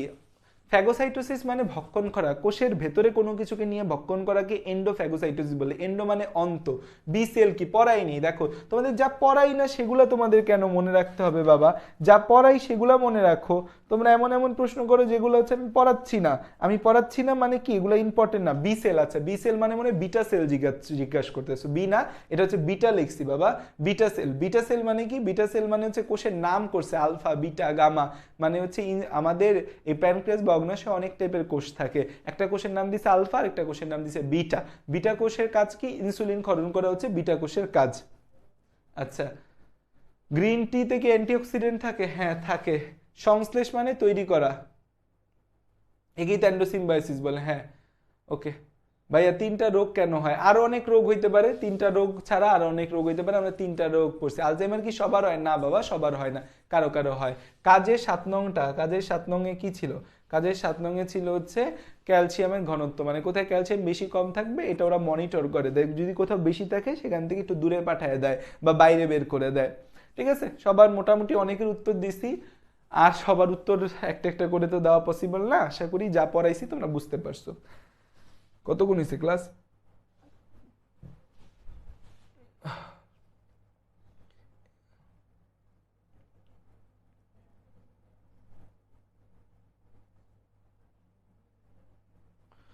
ওকে, এখন আসো যে আমরা হচ্ছে প্লাস্টিড পড়বো। প্লাস্টিড হচ্ছে উদ্ভিদ কোষের একটা ফিচার। প্লাস্টিড হচ্ছে কি? উদ্ভিদ কোষের একটা ফিচার হচ্ছে প্লাস্টিড। প্লাস্টিড কিন্তু প্রাণী কোষে থাকে না, প্লাস্টিড কোথায় থাকে? উদ্ভিদ কোষের মধ্যে এই প্লাস্টিড থাকে। প্লাস্টিড হচ্ছে উদ্ভিদের সাইটোপ্লাজমে বিদ্যমান ডিম্বাকৃতি বা ফিতাকৃতি অথবা তারকাকৃতি সজীব বর্ণাধার বস্তুগুলাকেই আমাদের হচ্ছে প্লাস্টিড বলে। আমাদের উদ্ভিদ কোষের সাইটোপ্লাজম, এটা কিন্তু প্রাণী কোষে বিদ্যমান নাই, উদ্ভিদ কোষের সাইটোপ্লাজমে বিদ্যমান, উদ্ভিদ কোষের সাইটোপ্লাজমে বিদ্যমান, উদ্ভিদ কোষের সাইটোপ্লাজমে বিদ্যমান, উদ্ভিদ কোষের সাইটোপ্লাজমে বিদ্যমান, উদ্ভিদ কোষের সাইটোপ্লাজমে বিদ্যমান, উদ্ভিদ কোষের সাইটোপ্লাজমে বিদ্যমান আমাদের হচ্ছে বিক্ষিপ্ত ডিম্বাকৃতির, বিক্ষিপ্ত ডিম্বাকৃতির, তারকাকৃতির, বিক্ষিপ্ত ডিম্বাকৃতির, বিক্ষিপ্ত ডিম্বাকৃতির, বিক্ষিপ্ত ডিম্বাকৃতির, বিক্ষিপ্ত ডিম্বাকৃতি, তারকাকৃতি, বিক্ষিপ্ত ডিম্বাকৃতি, তারকাকৃতি বা ফিতাকৃতির বা ফিতাকৃতির, ফিতাকৃতির বা ফিতাকৃতির, ফিতাকৃতির, ফিতাকৃতির হচ্ছে যে আমাদের ফিতাকৃতির আমাদের হচ্ছে সজীব বর্ণাধার বস্তুগুলাকে, সজীব বর্ণাধার বস্তুগুলাকে প্লাস্টিড বলে। সজীব বর্ণাধার বস্তুগুলাকে, সজীব বর্ণাধার বস্তুগুলাকে প্লাস্টিড বলে। সজীব বর্ণাধার বস্তুগুলোকে প্লাস্টিড বলে। সজীব বর্ণাধার বস্তুগুলোকে প্লাস্টিড বলে। সজীব বর্ণাধার বস্তুগুলোকে প্লাস্টিড বলে। সজীব বর্ণাধার বস্তুগুলোকে প্লাস্টিড বলে। ঠিক আছে, এটা হচ্ছে প্লাস্টিডের কথা। এখন হচ্ছে প্লাস্টিড জিনিসটা হচ্ছে আমাদের এই প্লাস্টিডটা শিম্পার দেখতে পায়, শিম্পার বিজ্ঞানী শিম্পার এই প্লাস্টিড দেখতে পায় এবং নামকরণ করে। এই প্লাস্টিডটা হচ্ছে সর্ববৃহৎ ক্ষুদ্রাঙ্গ, যে উদ্ভিদ কোষের মধ্যে বিদ্যমান সর্ববৃহৎ ক্ষুদ্রাঙ্গ। যদিও এটা নিয়ে একটা মানে ডিবেট আছে, কিছু কিছু জায়গায় বলা আছে দ্বিতীয় বৃহৎ ক্ষুদ্রাঙ্গ, কিছু কিছু জায়গায় বলা আছে সর্ববৃহৎ ক্ষুদ্রাঙ্গ। তো এটা আমাদের বইয়ে আমাদের হচ্ছে সর্ববৃহৎ ক্ষুদ্রাঙ্গ, সর্ববৃহৎ ক্ষুদ্রাঙ্গ, সর্ববৃহৎ ক্ষুদ্রাঙ্গ, সর্ববৃহৎ ক্ষুদ্রাঙ্গ, এটা ভুল বলা আছে আমাদের। এটা কই বলা আছে? এটা হচ্ছে আমাদের আবুল হাসান স্যারের বইয়ে বলা আছে, যদিও এটা ভুল। সর্ববৃহৎ ক্ষুদ্রাঙ্গ বা দ্বিতীয় বৃহৎ ক্ষুদ্রাঙ্গ, এটা বেসিক্যালি দ্বিতীয় বৃহৎ ক্ষুদ্রাঙ্গ, দ্বিতীয় বৃহৎ, বৃহৎ, দ্বিতীয় বৃহৎ ক্ষুদ্রাঙ্গ, দ্বিতীয় বৃহৎ ক্ষুদ্রাঙ্গ, দ্বিতীয় বৃহৎ ক্ষুদ্রাঙ্গ, দ্বিতীয় বৃহৎ ক্ষুদ্রাঙ্গ, দ্বিতীয় বৃহৎ ক্ষুদ্রাঙ্গ। তাহলে সর্ববৃহৎ ক্ষুদ্রাঙ্গ এটা আমাদের এটা আবুল হাসান স্যারের বইয়ে বলা, আবুল হাসান স্যারের বইয়ে বলা, যেটা একটা ভুল ইনফরমেশন। আর এই দ্বিতীয় বৃহৎ ক্ষুদ্রাঙ্গ এটা মাজেদা ম্যাডামের বইয়ে বলা আছে, এটা সঠিক ইনফরমেশন, মাজেদা ম্যাম। ঠিক আছে, তো এটা হচ্ছে আমাদের ভুল আর এটা হচ্ছে আমাদের সঠিক। দুইটাই জানায় রাখলাম কেন? কারণ হচ্ছে আমাদের অনেক সময় অপশনে তোমার হচ্ছে যে এই প্লাস্টিড থাকবে, প্লাস্টিড থাকবে, তখন কি করবা? মাজেদা ম্যামের বই অনুসারে হচ্ছে সর্ববৃহৎ ক্ষুদ্রাঙ্গ হচ্ছে, সর্ববৃহৎ হচ্ছে প্লাস্টিড, সর্ববৃহৎ হচ্ছে প্লাস্টিড। তুমি এটা আমার কথাগুলো একটু ভালো করে খেয়াল করবা, তাহলে দেখবা তোমাদের 99.99 প্রশ্নের উত্তর তোমরা পেয়ে যাচ্ছ, তোমাদের মনে আর কোনো প্রশ্ন থাকবে না। দেখো সর্ববৃহৎ হচ্ছে কোষ গহ্বর, মাজেদা ম্যামের বই অনুযায়ী সর্ববৃহৎ হচ্ছে কোষ গহ্বর এবং এটাই সঠিক। এখন তোমার অপশনে কোষ গহ্বর নাই, তাইলে উত্তর কি হবে? তাইলে উত্তর হবে প্লাস্টিড। এটা আমাদের মেডিকেল অ্যাডমিশন টেস্ট 2018-19 সেশনে আসছিল যে উদ্ভিদ কোষের সর্ববৃহৎ ক্ষুদ্রাঙ্গ কোনটা। উত্তর কি? উত্তর হবে প্লাস্টিড অপশনে ছিল, অন্য কিছু অপশনে ছিল না, অন্য কিছু অপশনে ছিল না। তো এই হচ্ছে আমাদের কথা। উদ্ভিদ কোষের সাইটোপ্লাজমে বিদ্যমান বিক্ষিপ্ত ডিম্বাকৃতি, তারকাকৃতি বা ফিতাকৃতি সজীব বর্ণাধার বস্তুগুলোকে প্লাস্টিড বলে। এটা সর্ববৃহৎ ক্ষুদ্রাঙ্গ বা দ্বিতীয় বৃহৎ ক্ষুদ্রাঙ্গ। এটা হচ্ছে যে আমাদের বেসিক্যালি সঠিকটা হচ্ছে দ্বিতীয় বৃহৎ ক্ষুদ্রাঙ্গ। উদ্ভিদ কোষের সর্ববৃহৎ হচ্ছে কোষ গহ্বর, তারপর হচ্ছে আমাদের প্লাস্টিড, তারপর 3 নম্বরে আসে হচ্ছে কে? আমাদের মাইটোকন্ড্রিয়া আসে, বা 3 নম্বরে নিউক্লিয়াস, 4 নম্বরে গিয়ে মাইটোকন্ড্রিয়া আসে। না, 3 নম্বরে মাইটোকন্ড্রিয়া, 4 নম্বরে নিউক্লিয়াস আছে। এটা হচ্ছে ধারাবাহিকতা, সবচেয়ে বড় ছোট কে। কিন্তু অপশনে যদি দেখো যে কোষ গহ্বর নাই, আসে হচ্ছে যে আমাদের এই প্লাস্টিড, তাহলে তোমার প্লাস্টিডই দাগাইতে হবে, কিছু তো করার নেই। আর কিছু করার আছে? কিছু করার নাই। আচ্ছা, আমাদের হচ্ছে যে এই শিম্পার হচ্ছে এর আবিষ্কারক, নাম আবিষ্কারককে, আবিষ্কারক হচ্ছে শিম্পার, বিজ্ঞানী শিম্পার হচ্ছে এটা আবিষ্কারক, শিম্পার হচ্ছে এটা আবিষ্কারক। এই আবিষ্কারকের নামটা মনে রাখতে হবে। প্লাস্টিডের আবিষ্কারককে? প্লাস্টিডের আবিষ্কারক হচ্ছে শিম্পার, প্লাস্টিডের আবিষ্কারককে? প্লাস্টিডের আবিষ্কারক হচ্ছে বিজ্ঞানী শিম্পার, আবিষ্কারককে? আবিষ্কারক হচ্ছে বিজ্ঞানী শিম্পার, শিম্পার হচ্ছে এই প্লাস্টিডের আবিষ্কারক, বিজ্ঞানী শিম্পার হচ্ছে প্লাস্টিডের আবিষ্কারক, শিম্পার হচ্ছে প্লাস্টিডের আবিষ্কারক, প্লাস্টিডের আবিষ্কারককে? আবিষ্কারক হচ্ছে বিজ্ঞানী শিম্পার হচ্ছে প্লাস্টিডের আবিষ্কারক। ঠিক আছে, তো আমাদের হচ্ছে যে ছত্রাক, ব্যাকটেরিয়া, নীলাভ সবুজ শৈবাল এসব জায়গায় হচ্ছে যে প্রাণী কোষ, এসব জায়গায় প্লাস্টিড নেই। প্লাস্টিড নেই কোথায় কোথায়? প্লাস্টিড তো উদ্ভিদ কোষের একটা অনন্য ফিচার। প্লাস্টিড নেই কোথায় কোথায়? প্লাস্টিড নেই হচ্ছে আমাদের, প্লাস্টিড নেই হচ্ছে কোথায়? ছত্রাকের মধ্যে কোনো প্লাস্টিড নেই, ব্যাকটেরিয়ার মধ্যে বেশিরভাগ ব্যাকটেরিয়াতে কোনো প্লাস্টিড নেই, তারপর হচ্ছে সায়ানোব্যাকটেরিয়াতেও কোনো প্লাস্টিড নেই। কিন্তু সায়ানোব্যাকটেরিয়া তো পৃথিবীতে সর্বপ্রথম সালোক সংশ্লেষণ শুরু করছে, তোর মধ্যে প্লাস্টিড নাই, তাহলে কিভাবে কাজ করে?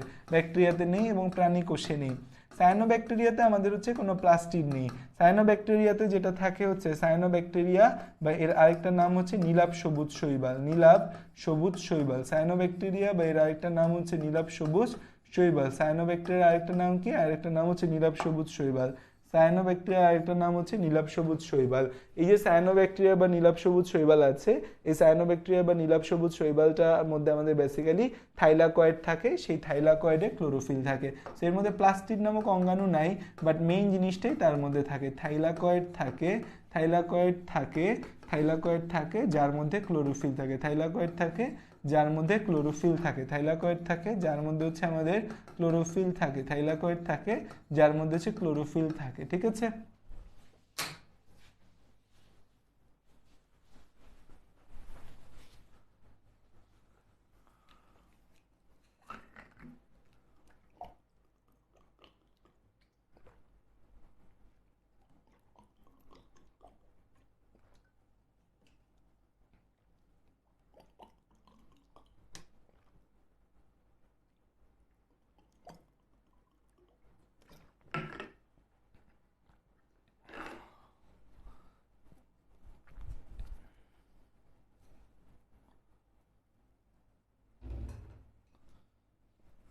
ঠিক আছে, তাহলে প্লাস্টিড নাই ছত্রাক, ব্যাকটেরিয়া, সায়ানোব্যাকটেরিয়া এবং প্রাণী কোষে। সায়ানোব্যাকটেরিয়াতে প্লাস্টিড না থাকলেও আমাদের কি আছে? থাইলাকয়েড আছে যার ভিতর ক্লোরোফিল থাকে, এবং chlorophyll is the main thing. আসো এরপর আসো নেক্সট বিষয়টা হচ্ছে আমাদের প্লাস্টিড নিয়ে আমরা একটু বিস্তারিত জানবো। প্লাস্টিড দুই টাইপের হয়, একটা হচ্ছে বর্ণহীন প্লাস্টিড আর একটা বর্ণযুক্ত প্লাস্টিড। প্লাস্টিকটা আমরা বেসিক্যালি দুই ভাগে ভাগ করতে পারি, একটা হচ্ছে বর্ণহীন আর একটা হচ্ছে বর্ণযুক্ত। বর্ণযুক্ত আর একটা হচ্ছে বর্ণহীন। তাহলে বর্ণহীন, বর্ণহীনের নাম হচ্ছে লিউকোপ্লাস্ট। বর্ণহীনের নাম কি? লিউকোপ্লাস্ট। বর্ণহীনের নাম কি? লিউকোপ্লাস্ট। বর্ণযুক্ত আরেকটা হচ্ছে বর্ণযুক্ত, আরেকটা হচ্ছে বর্ণযুক্ত, একটা হচ্ছে বর্ণহীন আরেকটা হচ্ছে বর্ণযুক্ত, একটা হচ্ছে বর্ণহীন আরেকটা হচ্ছে বর্ণযুক্ত, একটা হচ্ছে বর্ণহীন আরেকটা হচ্ছে বর্ণযুক্ত। বর্ণহীন যেটা সেটার নাম হচ্ছে লিউকোপ্লাস্ট, আর বর্ণযুক্তের মধ্যে আবার আছে ক্রোমোপ্লাস্ট, ক্লোরোপ্লাস্ট। বর্ণযুক্তের মধ্যে আবার দুইটা ভাগ আছে, বর্ণযুক্তের মধ্যে আবার দুইটা ভাগ আছে, বর্ণযুক্তের মধ্যে আবার দুইটা ভাগ আছে। একটাকে কি বলি? বর্ণযুক্তের মধ্যে দুইটা ভাগ আছে, একটাকে বলি হচ্ছে আমরা ক্রোমোপ্লাস্ট আর একটাকে বলি ক্লোরোপ্লাস্ট। বর্ণযুক্তের মধ্যে আবার দুইটা ভাগ আছে, একটাকে বলি হচ্ছে ক্রোমোপ্লাস্ট, একটাকে বলি হচ্ছে আমরা ক্রোমোপ্লাস্ট, আরেকটাকে বলি হচ্ছে ক্লোরোপ্লাস্ট। ক্রোমোপ্লাস্ট আরেকটাকে বলি হচ্ছে আমরা ক্লোরোপ্লাস্ট, ক্রোমোপ্লাস্ট আরেকটাকে বলি হচ্ছে আমরা ক্লোরোপ্লাস্ট, ক্রোমোপ্লাস্ট আরেকটাকে বলি হচ্ছে ক্লোরোপ্লাস্ট। ঠিক আছে, ক্রোমোপ্লাস্ট আরেকটা হচ্ছে ক্লোরোপ্লাস্ট। তাহলে প্লাস্টিড হচ্ছে বর্ণহীন লিউকোপ্লাস্ট, বর্ণযুক্ত হচ্ছে ক্রোমোপ্লাস্ট আর ক্লোরোপ্লাস্ট। ঠিক আছে, এখন হচ্ছে লিউকোপ্লাস্ট আবার হচ্ছে যে আমাদের তিন ধাপে লিউকোপ্লাস্টের তিনটা বিষয় আছে। লিউকোপ্লাস্ট বর্ণহীন, দেখো লিউকো মানে হচ্ছে কালারলেস, মনে রাখবা সবসময়। লিউকো মানে হচ্ছে হোয়াইট, লিউকো মানে হচ্ছে basically white or colourless. White মানে তো আসলে এটা কোনো স্পেসিফিক কালার নাই, কালারলেস বলাটাই হচ্ছে আমাদের সঠিক। এখন দেখো বর্ণহীন লিউকোপ্লাস্টে তিনটা ভাগে ভাগ করা যায়। একটা হচ্ছে যে আমাদের লিউকোপ্লাস্টগুলা বেসিক্যালি উদ্ভিদের নিচের দিকে থাকে, দ্যাট মিনস হচ্ছে মূলের মধ্যে থাকে। তো এই লিউকোপ্লাস্টগুলো মূলত খাদ্য সঞ্চয় করে। এরা তিন ধরনের খাদ্য সঞ্চয়কারী এরা হতে পারে। একটা শর্করা সঞ্চয়কারী হতে পারে, শর্করা সঞ্চয়কারী হতে পারে, শর্করা সঞ্চয়কারী হতে পারে যে শর্করা জাতীয় খাবার সঞ্চয় করবে। আরেকটা হচ্ছে প্রোটিন সঞ্চয়কারী হতে পারে, শর্করা সঞ্চয়কারী হতে পারে, শর্করা সঞ্চয়কারী হতে পারে। আরেকটা হচ্ছে প্রোটিন সঞ্চয়কারী হতে পারে, শর্করা সঞ্চয়কারী হতে পারে, আরেকটা হচ্ছে প্রোটিন সঞ্চয়কারী হতে পারে, শর্করা সঞ্চয়কারী হতে পারে, প্রোটিন সঞ্চয়কারী হতে পারে, আরেকটা হচ্ছে লিপিড সঞ্চয়কারী হতে পারে, শর্করা সঞ্চয়কারী হতে পারে, প্রোটিন সঞ্চয়কারী হতে পারে, আরেকটা হচ্ছে লিপিড সঞ্চয়কারী হতে পারে, শর্করা সঞ্চয়কারী হতে পারে, প্রোটিন সঞ্চয়কারী হতে পারে, আরেকটা হচ্ছে লিপিড সঞ্চয়কারী হতে পারে। এখন দেখো শর্করা, প্রোটিন, লিপিড এই যে সঞ্চয়কারী বিষয়গুলা, এটা বলতে আমরা বেসিক্যালি কি বুঝি? শর্করা সঞ্চয়কারী, লিপিড সঞ্চয়কারী, প্রোটিন সঞ্চয়কারী। আচ্ছা, তুমি আজকে কি খাইছো রাতে যদি জিজ্ঞেস করি, বেশিরভাগ বলবো ভাইয়া ভাত খাইছি, ভাত ভাত ভাত ভাত ভাত। আমরা 99.99% মানুষ ভাত খাই, ঠিক আছে? তুমি আমি কি খাই? ভাত খাই। ভাত এক ধরনের কি? ভাত এক ধরনের শর্করা। তো শর্করা সঞ্চয়কারী সবসময় আমি দিয়ে হবে। শর্করা সঞ্চয়কারী অলওয়েজ কি? আমি দিয়ে মনে রাখবা, আমি শর্করা খাই। তাহলে এই শর্করা সঞ্চয়কারী যারা, তাদেরকে আমরা বলবো অ্যামাইলোপ্লাস্ট।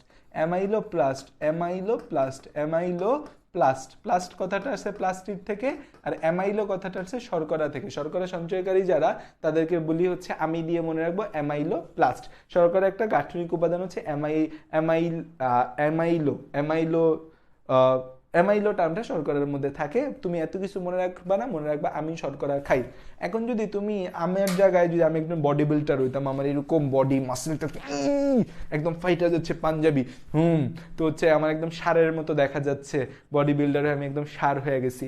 তো তখন হচ্ছে তুমি যদি আমাকে জিজ্ঞেস করতে, ভাই আপনি কি খাইছেন, তাহলে আমি বলতাম যে I don't eat rice. Rice is bad. Oh no, rice. No, I don't eat rice. I love protein shake. In this iftar, I only eat chola boot.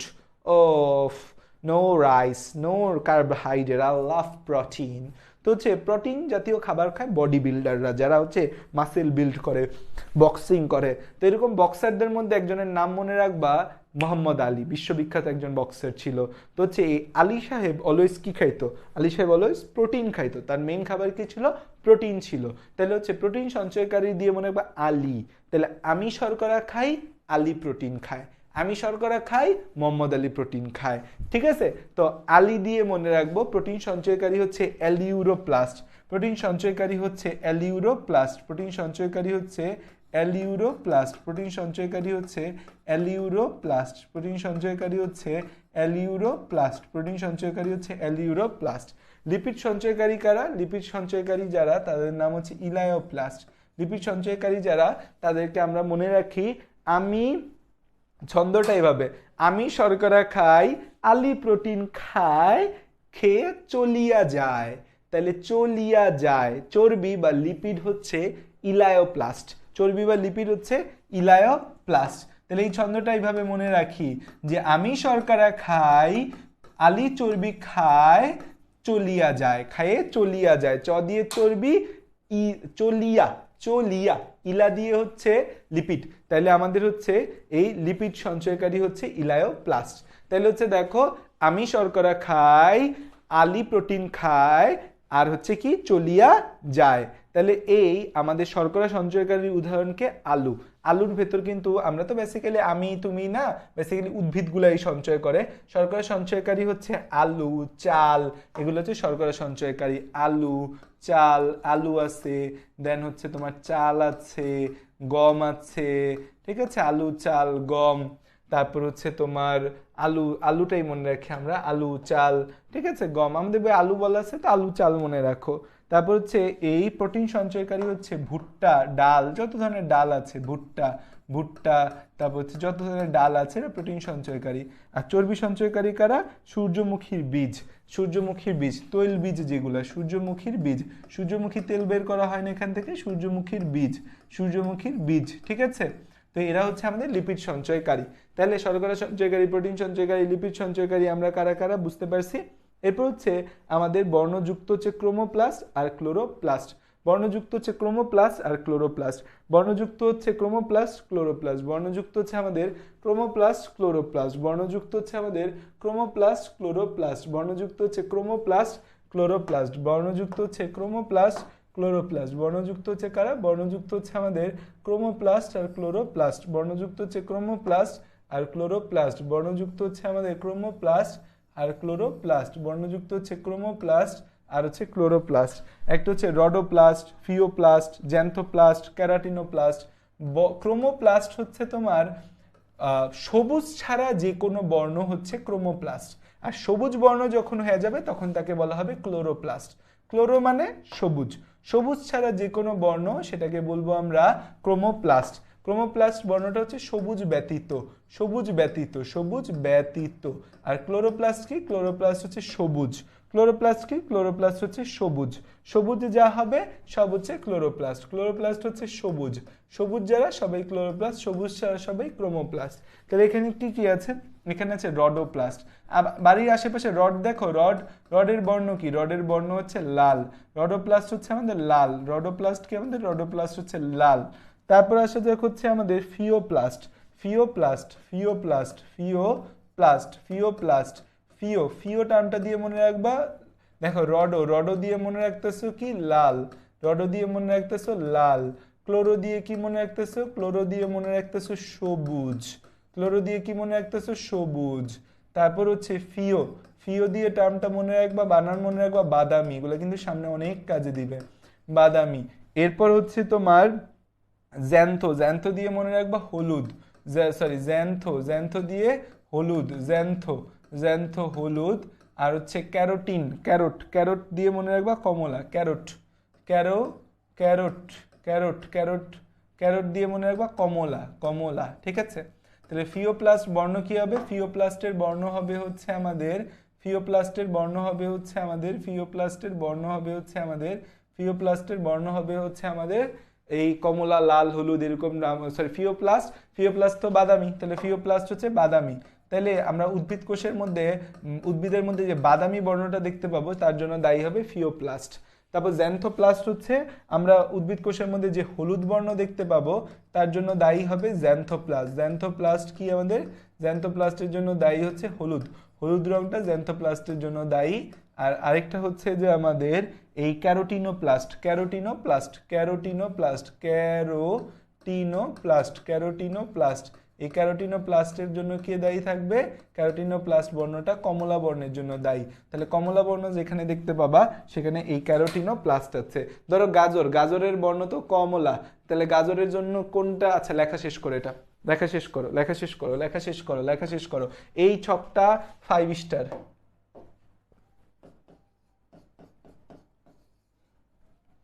For MCQ.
আচ্ছা দেখো, তাহলে আমরা কি পড়লাম, প্লাস্টিড। প্লাস্টিড দুই প্রকারের হয় আমাদের, একটা হচ্ছে আমাদের লিউকোপ্লাস্ট আর একটা হয় আমাদের হচ্ছে, একটা হয় কি আমাদের প্লাস্টিড দুই টাইপের